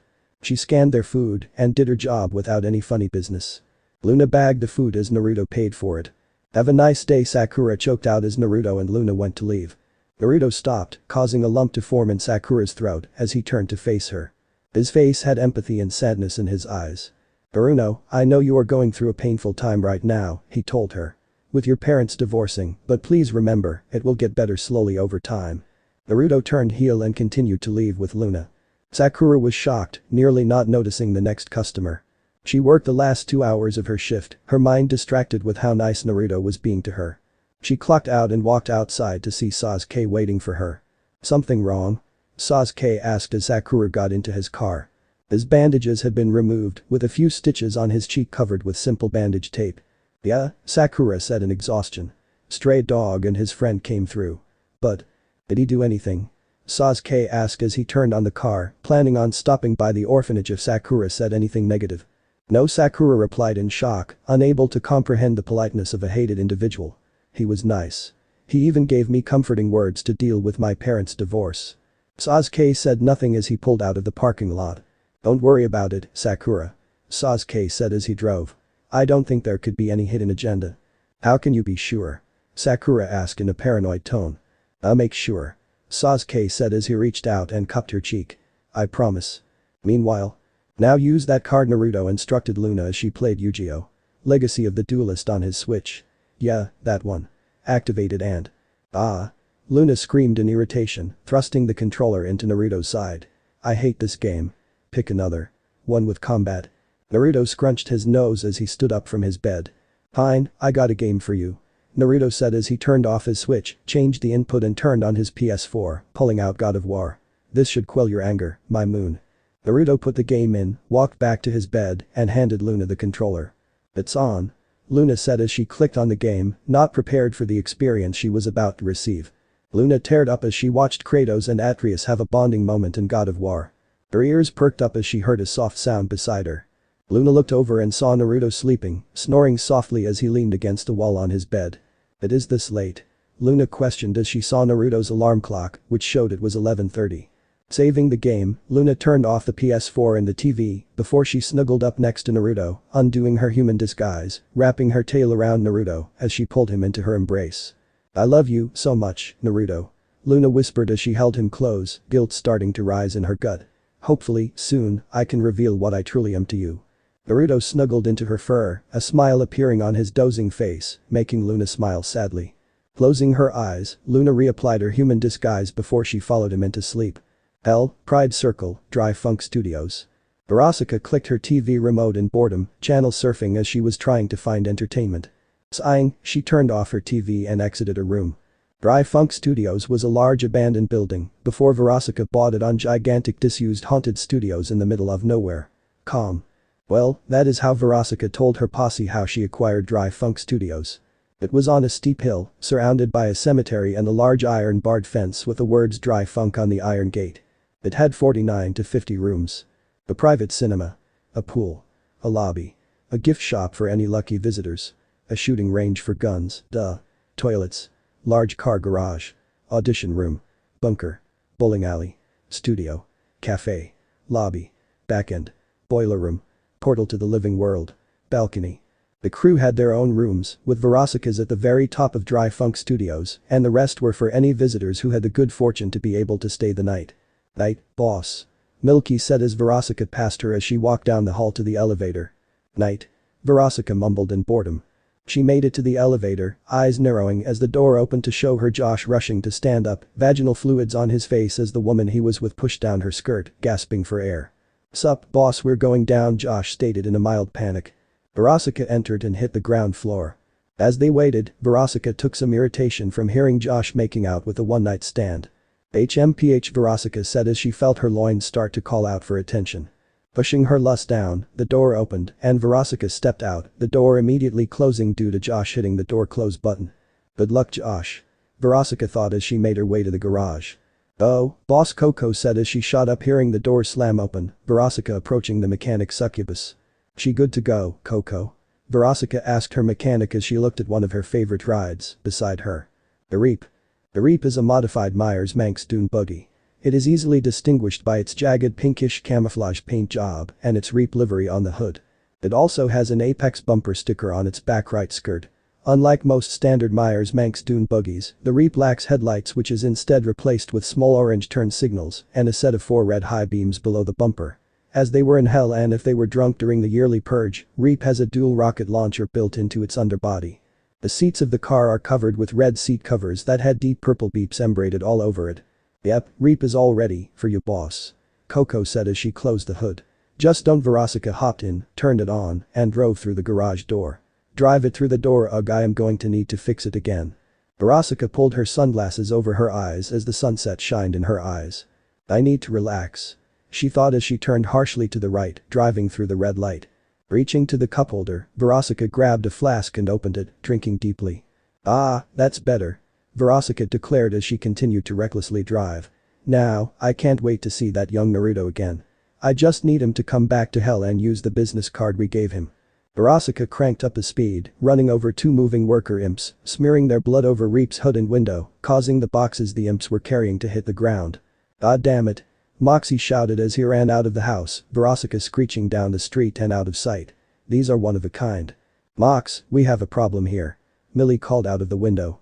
She jumped out of said window and helped Moxie pull in the boxes. What is it, Millie? Moxie asked in concern. What are we going to do with this? Millie asked as she motioned to the file on Naruto that stole his maid and was magically updating itself, so it ended currently with Naruto sleeping wrapped up in Loona's embrace. If he finds out we have this, he could get mad and want to leave. Moxie put down the boxes and hugged Millie. We can just burn them. He said in an attempt to solve the problem. No, we can't. Millie answered. We don't know everything about Naruto, so we need to keep it in case something happens. We won't have any idea on what to do. We need it to help us take care of him. Moxie could see concern and worry in his wife's eyes. She really wants this adoption to work. Moxie thought as he smiled softly. Okay. We can hide them in our room. That way, he won't find them. However, when we are comfortable with Naruto, we need to burn them. Millie nodded. Sure sweetie. Millie answered, her heart racing with anxiousness and concern. I just want to be a good mother. You will. Moxie said as he used his thumb and index finger to cup Millie's chin, gently pushing her head to make eye contact with him. I promise, we will be good parents. Millie smiled and hugged Moxie. I am happy I chose you. She thought as she squeezed her husband. Elsewhere in hell. I'm home, babe. Vortex called out to his girlfriend as he hung up his vest. Welcome back, Tex. Vortex was hit by a blue blur, making him chuckle as he wrapped his arms around his woman, spinning in his heel. It's good to be back, Blue Jay, how was work? Vortex asked JJ. Blue Jay Burdell was a lycan turned hellhound. She was tall, but shorter than Vortex while being on the huskier side of body shapes. She had a short bushy tail which was a shade of red like her normal hair. Her fur was shades of blue, standing out against normal Hellborn and Sinner hellhounds. She had feathers clipped into her hair. Currently, she was wearing sport shorts and a black tank top that was too large for her, since it belonged to Vortex. Singing at a bar, it's not that hard. JJ replied as she giggled due to Vortex lifting her up with ease. How about you?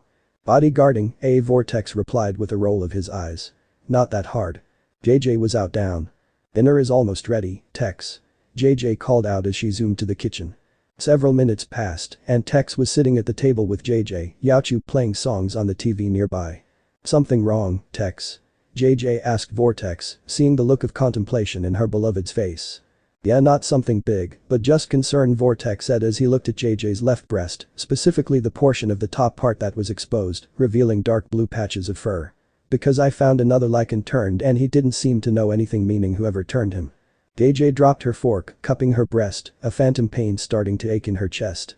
I see, she replied as her eyes slightly fogged, memories of her past resurfacing. Babe, Vortex said as he stood up quickly, grasping JJ's free hand, gripping it tightly. Babe. Huh? JJ hummed as she snapped out of her memories. What was that, babe? JJ, Vortex said as he walked over and hugged her tightly. I am sorry, I didn't mean. JJ said as she hugged Vortex's arm. It's okay, it was an accident. The two hugged in silence, their tails wrapping around each other as the sun set, the street lamps turning on to illuminate the streets. If you want, can you tell me how you felt when you were turned if it isn't too painful? Vortex asked JJ. It was scary, JJ said as she dabbed her eyes. I wanted nothing but to be a singer, but the person I had, JJ shuddered. The betrayal, the anger, the changes, the near-death experiences, my own thought suicide. I probably would have killed myself if it wasn't for you finding me, babe. Vortex hated that he was putting JJ through these painful memories, but needed to talk to her now. Because with what Verosika wanted, JJ would probably be one of the best people who could help Naruto when he arrives in hell. I'm sorry, Vortex apologized once more, hugging JJ tighter, making her sniffle and smile. She loved it when her beloved held her with a gentle passion. Living world, Sabaku home. Hey, Gaara said as he saw Tamari leaving the bathroom, wearing her bathrobe with her hair up in a towel. Hey, she replied, both trying to move past each other, but blocking each other. Tamari, Gaara said as he held his rocket plush tightly to his chest. Yes. I am sorry, Gaara apologized, his guts tying themselves into knots. I know you are just looking out for me, just worried, but me lashing out and screaming at you, I am sorry. Tamari blinked and smiled. She reached out and flicked Gaara in the head. Ow. Apology accepted, she said with her eyes watering. Gaara. Thank you Tamari. Gaara said with a smile, his eyes watering. He went to hug Tamari, but she stepped back. Later, when I am not half naked. Tamari asked, since she did want to give Gaara that hug. Oh, Gaara blushed in embarrassment. Yeah, do that. The siblings walked to their rooms, with Rasa at the bottom of the stairs, smiling proudly. Hurrah, we have good kids. Rasa thought as he looked at his phone, seeing an old photo of him, Gaara as a baby, Kankuro, and Tamari. Just need to get Kankuro out of jail. He has a few more weeks before he is released, and then our family will be back together. Speaking of Kankuro, we should visit him in prison. Aburami household. Shino stood on his porch, Fu sitting in a chair as she smoked a pipe. Cough, cough. Fu exhaled the smoke, waving her hand in front of her face. You want some more? Nah, I am good, Shino said before his phone rang. Hang on, I'll be back. Fu nodded, continuing to cough before she drank water as Shino stepped inside and opened his phone. Niji? Shino thought as he saw his friend's name before answering it. Hello. Shino. Niji said on the opposite side of the phone in a hushed whisper. Niji, what is wrong? Shino asked as he heard this tone. I am worried. Hinata is spending more and more time at Kiba's house, and I am afraid she is up to something. Niji told Shino. Shino's eyes narrowed. Yeah, I have a suspicion she is up to something too, especially with her spending time around Naruto. She is around Stray Dog. Shino pursed his lips. Naruto, he put emphasis on Naruto's name. Might be in trouble. So, please, keep an eye on Hinata and keep me informed. I'll keep you informed about Naruto. Okay, night Shino. Night. Shino said as he ended his phone call. In Yazuka house. You sure you want to do that? Kiba asked Hinata as she bounced up and down on him, her naked breasts in his face as he pushed up into his girlfriend. Yeah, it will be a great way to ya. Hinata nearly screamed as she orgasmed. Ah, way to embarrass Stray Dog. Yeah, but to do that we need to. Kiba had his mouth silenced by Hinata's lips. Leave it all to me, Kiba. Hinata said as she pulled back, saliva connecting the two of them. Okay, I'll get the other thing you need. He replied as Hinata got off of him, snuggling into Kiba. Skip, Tuesday morning, school. Here is your ticket to homecoming. Hinata said as she gave Naruto his ticket. Which was originally Kiba's, but since he couldn't go, it was Naruto's. Thanks I guess. Naruto thanked dully as he put it in his wallet. Don't forget, Stray Dog. Hinata said as she grabbed his collar. You are mine. Sure, that silver bis may have you at your home, but me. Hinata got close and kissed Naruto, making his eyes widen, her tongue slipping into his mouth. You are mine. She pushed him away and stormed off, feeling high and mighty. Oh, funk, Naruto thought in concern as he spat the saliva out of his mouth. Loona is going to brutalize her. Skip, end of school. Naruto closed his locker, scratching his shoulder as he picked up his bag. Why is my arm hurting? He thought as he put his bag on his back. Probably got bit by a bug or something last night while making s'mores. He made his way out into the hall, only to stop and his face become neutral as he saw Sasuke with a basketball, spinning it on his finger with ease. Stray Dog, Sasuke said as he took notice of Naruto, grabbing his ball and putting it under his arm. We need to talk. I have nothing to talk to you about, uchiha. Naruto stated as he went to move past Sasuke, expecting the Ravenet to put up a resistance. Surprisingly, Sasuke moved out of Naruto's way and walked beside him. Sakura was scared. He stated, seemingly random. She told me that you went shopping on Sunday and saw her. Naruto stayed quiet, ignoring Sasuke. She wasn't scared of you, but what you did. What did I do? Naruto snapped, turning abruptly and glaring at Sasuke, on guard in case of an attack. She said you gave her comforting words concerning her parents' divorce. Sasuke said as he looked into Naruto's eyes. She was scared that you were trying to hurt her. So, Stray Dog, are you planning something that will hurt my lady? Naruto facepalmed. Naruto is panicking all because I was nice. He asked in irritation. Look, Uchiha, I have no plans to hurt or attack anyone, you or Haruno included. I know what it is like to lose a parent and… Naruto fell silent, looking at Sasuke, but not seeing him as he remembered the accident. That rainy night, the backseat of the car, the bright flash of light, it went black before waking up in the hospital. And to go through the grief that follows it. Naruto finished. So, you can tell Haruno that I am not going to do anything. Now, funk off. Naruto continued walking toward the front of the school, Sasuke staying where he stood, watching Naruto's back. Sure, I'll let her know, Uzumaki. Sasuke said as he went to his car, where Sakura was waiting. Naruto walked closer, passing the English building. Naruto. Shino? Naruto asked as his friend approached him. I need to ask you something. Shino said as he pushed his glasses up. Naruto rolled his eyes. Okay, just make it quick. Naruto said as he needed to get home because he needed to help make dinner and do his homework. Is there something going on with Hinata? Shino bluntly asked, making Naruto's eyes widen. That reaction tells me yes. Sighing, Naruto looked around them, making sure no one was around. Yeah, she is blackmailing me. Naruto told his friend. But don't worry, I have it under control. I promise. Shino raised an eyebrow as he kept his eye connection with Naruto. Is it something bad? Shino asked as he made mental notes. Is she threatening you or someone close to you? Shino, Naruto said seriously. I have it under control. Shino wasn't convinced. He sighed. Okay, I won't pry anymore, but if you need someone else to talk to, you can talk to me. Shino told Naruto. Thank you, Shino. Naruto said as he gave Shino a bro hug. Now, I need to find Fu, she said she was going to wait for me up front. Shino said as he and Naruto started walking to the front. I'll go with you since I'm heading that way anyway. Naruto said as they walked. You see that new update to the Switch? Shino asked. E1 that allows you to play classic NES, SNES, and N64 games. Oh, yeah, I am going to subscribe to the Nintendo thing so I can get that. Naruto said in excitement. I love the SNES, I hope it has Link to the Past. I want it to have Super Mario World. Shino said with a smile as they neared the front of the school. They moved through the short hall and exited, seeing Fu talking to Loona, who was doing a pose. Loona? 10 minutes prior. Loona looked at her phone as she stood at the steps of the school, having gotten out of a meeting for the homecoming dance. It was about music, themes, and food, stuff like that. Loona had decided to stay and wait for Naruto. I can't wait to see his surprised face, Loona thought before a familiar teenager stepped into her view. What are you doing here? Hinata demanded as she stood before Loona. Loona ignored Hinata, looking at her phone. Hey, I ask you a question. Hinata stated, trying to get Loona's attention. Sorry, you say something. Loona said as she pretended to pull out earbuds. Hinata snarled, her hands clenched. I asked why you are here. She snapped. Because I am picking up my friend. Loona replied before putting her earbuds back into her ears and returned to ignoring Hinata. Oh, hey Loona. Fu said as she saw the silver-haired woman.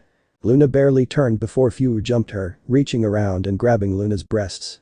Nice, small, soft, and firm, Fu purred as she grinded against Loona's back. Get off, Fu. Loona demanded as she reached back and grabbed Fu's face. Fu went limp and was pulled over Loona's shoulder and put on her feet. Damn, you're funking strong for someone with such a thin frame. Fu admired as she looked at Loona's arms. Come on, teach me your secret. No. Loona laughed. It's just my natural strength from being well, me. Ah, this small-breasted bimbo can't compare to me, Fu, was it? Hinata interjected, pushing her impressive breasts out. Loona laughed right in Hinata's face. A big fass can make up for a lack of tits, Loona stated as Fu nodded in agreement since she was small in the food department but had a great fass. But big tits can never make up for a lack of fass. Everyone who heard looked at Loona and Hinata's butts. Indeed, Loona had a bigger butt. Hinata was seeing red. Disregarding everything, she punched Loona in the face, whose head jerked backward. Ah, she scoffed before she took another punch from Hinata. Pathetic. Loona dodged Hinata's third punch, pushing it aside before she punched Hinata in the stomach, making her cave in. But Hinata had her hair grabbed at the roots by Loona, who lifted her up by the hair and punched her in the face. Okay, keep pulling my punches. Loona thought as she punched Hinata in the leg, specifically where her phone was. Don't want to pulverize her body, but at least the phone is destroyed. Loona made Hinata spin again on her feet from a final vicious punch to the face. Enough. Hinata screamed as she got her bearings back and tackled Loona off the steps and to the ground, hitting Loona. Fu jump pushed Hinata off of Loona. Knock that shit off right now. Fu shouted as she stepped between the two fighting women. Do you want to get in trouble? If you do, keep fighting. Hinata took several deep breaths before she huffed, turning and walking away. The front of the school was quiet as the students who were there stared. The funk you're looking at? Fu shouted, her inner Edwunkeler III coming out with a facial sneer. The students quickened their paces to leave as Fu helped Loona up. Are you okay? Yeah, thanks, I didn't need it, but thanks. Loona thanked Fu as she got to her feet. You sure? You took 2 punches to the face and then to the body. Fu asked in concern. Fit as a fiddle. Loona said as she did a difficult pose, not wincing or having trouble standing. Loona? Loona and Fu turned and saw Naruto and Shino exiting the building. Naruto, hi. Loona said with a blush as she straightened herself out. What are you doing here? I am the one who should ask that. Naruto said as he approached her. Why are you here? Oh, Loona said as she blushed more, Fu laughing at her as she and Shino took their leave, heading to Fu's car. I was here because of the meeting I had to attend for the dance this Friday. Oh, that makes sense. Naruto said as he and Loona started to walk back to the orphanage. Hour later, orphanage. You broke Hinata's phone? Naruto asked in surprise. Yep, I smashed it when we fought earlier. Loona said. I hope you aren't mad. No, I'm not. You want to know why? Naruto asked as he felt nervous. Why? Well, the stupid bitch kissed me this morning, mouth. Naruto explained in disgust. She tongued me and everything. So, you beating her and then breaking the phone is perfect vengeance. Plus, Naruto pulled out the homecoming ticket. She gave me this so I can go by myself and then dance with you. Loona thought as she scratched her chin. Go with her and then humiliate her. No, I won't. Naruto said as he put the ticket away. I won't lower myself to her level, and neither should you. Ugh, fine. Loona said as she pounced Naruto, kissing him deeply, plunging her tongue into his mouth. She had to get the taste of Hinata out of it, of course. Meanwhile, this broke my phone. Hinata screamed in anger as she held the broken phone. Babe, it's okay. Kiba said as he hugged Hinata from the back. Remember, you sent me the video and picture, so we still have it. Hinata took heavy deep breaths as she calmed down. You're right, Kiba. You're right. She said as she kissed him. We still have the stray dog by the balls, so we have nothing to worry about. Also, Kiba said as he pulled out his phone. My cousin at the farm is coming by tomorrow. He showed Hinata a picture of his cousin carrying a plastic bucket with it sealed tight. He said it was easy, even though he was concerned with why we need the blood. Excellent, and my aunt who owns the taxidermy is going to drop off the dog's skin tomorrow afternoon. Hinata replied happily. The two kissed, sloppily tonguing each other, unknowingly heard by Niji. He skulked back to his room and texted Shino. Suspicions are proven. Kiba and Hinata are planning something. New Hampshire. Naruto confirmed he was being blackmailed but says he has it under control. Get evidence and keep it hidden so if they do anything, they can be punished. S.A. Skip, Wednesday morning, hell. Okay, Mr. and Mrs. Emp Stolas said in a professional tone as he sat at the table of Millie and Moxie's house with Blitz on his lap. You want to adopt Naruto? Millie and Moxie were sitting across from them, using the false name Emps for their human last name. Stolas had come by to drop off their disguises and get a piece of Big Daddy Blitz, but then was roped into being the orphanage patron while they held a mock interview just in case the orphanage staff had won. Yes, we would like to adopt Naruto. Millie answered. May I ask why? He is nearly 18, so why go for someone so old? Stolas asked professionally, his hands grabbing Blitz's chest, feeling it in his hands. Stop it, Stolas. Blitz shouted, making Stolas giggle. You're so cute when you are embarrassed. Stolas said as he booped Blitz. Can we focus, your majesty? Moxie said in irritation before it was replaced with a politeness when Stolas looked at him. Sorry, I got distracted. Stolas chuckled. To answer why, Moxie stated, aiming to answer the question. My wife and I have tried to have children, to little success. Moxie took Millie's hand in his as Millie faked a sad face. And with our jobs eating so much of our time, we decided adopting an older child would be better than a developing young child who could develop abandonment issues with us being so busy. Stolas smiled. Genuinely. These two smaller imps are so wholesome. He thought as he looked back at his own family. At least they are functional. They continued the mock interview with many distractions due to Blitz. Skip, evening, living world, orphanage. How does this fit? Evelyn asked Loona as she tried on the dress. Yes, it does. Loona said as she spun, the skirt widening as she did. I love it. I added a few sparkles here and there to make it pop. Evelyn said as she wiped her very tired looking eyes. Again, thank you so much. Loona said as she hugged the tired Evelyn, who smiled brightly as she tapped Luna's back. Just need to make the small head accessory and then it will be finished. Evelyn said as she pulled out her measuring tape.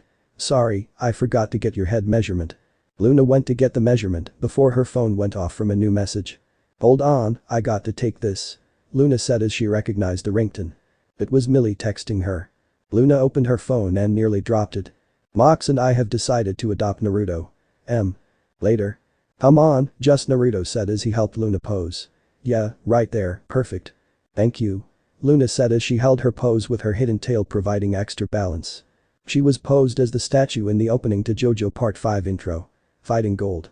She had a red blanket over her body, covering her shoulders as well as her waist and breasts, which she was wearing her underwear for extra safety. She had a plastic chain around her arm. Okay, just hold that as I draw.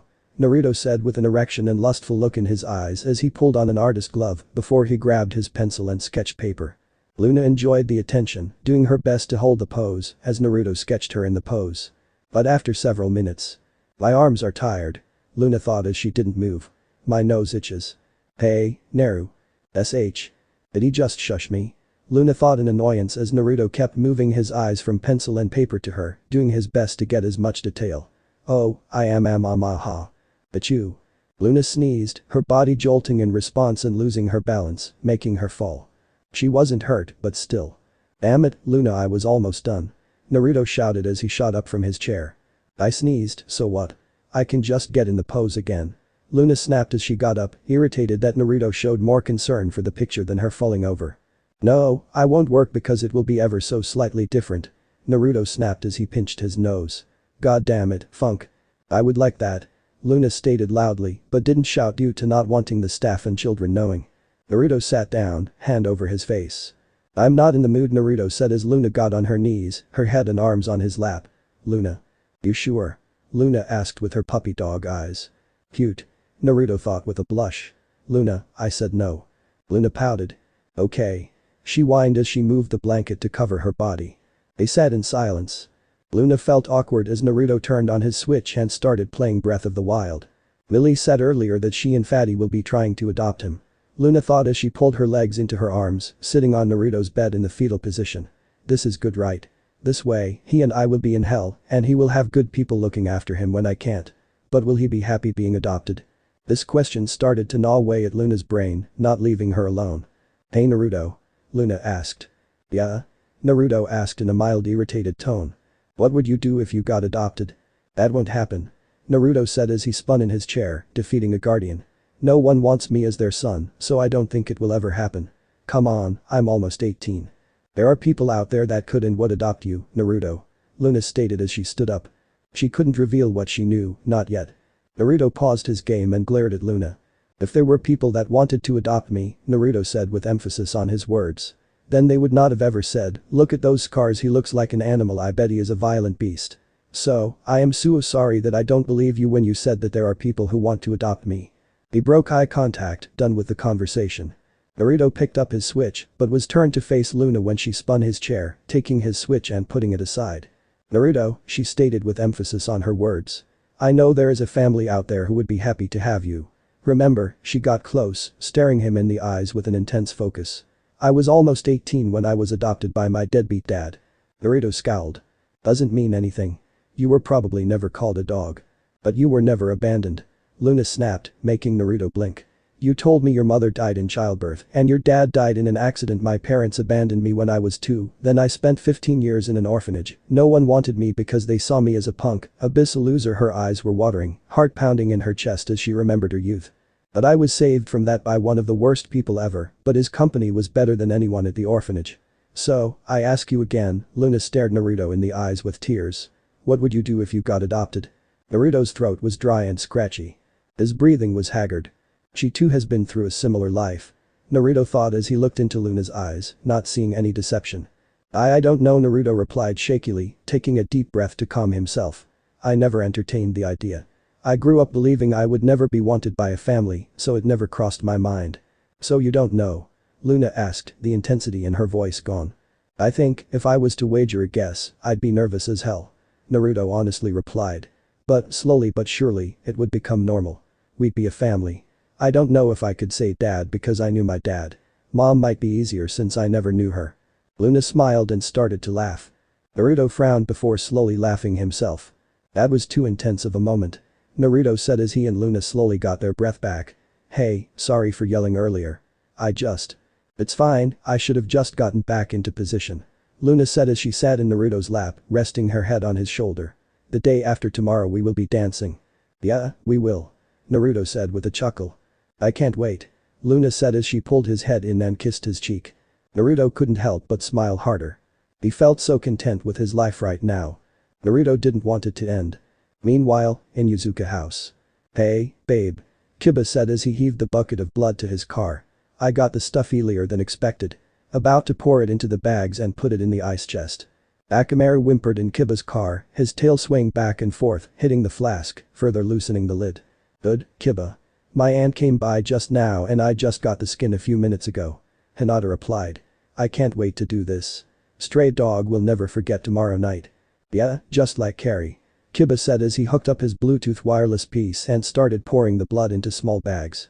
Harry? Yeah, you know, the Stephen King novel. Carrie? Kiba asked in confusion. You know, the psychic girl who goes to the dance and gets pig blood poured on her. She goes on a rampage and breaks the town. Kills her mom with a heart attack. No, this is nothing like Carrie. Hinata snapped. Okay, then what is the difference? Kiba asked as he started pouring a second bag. Hinata didn't reply. My plan has a skinned dog. Hinata answered. Oh, funk off, you sexy biss. Kiba laughed out, making Hinata smirk. You are getting dry funked later for that remark. Kiba grinned at this statement as Akamaru whimpered. His owner was a freak and so was his girlfriend. So this part ends here. I hope you guys enjoyed this video, so quickly like this video for second part of this series. And comment down below your thoughts about this series. And now it's time for me to go, bye.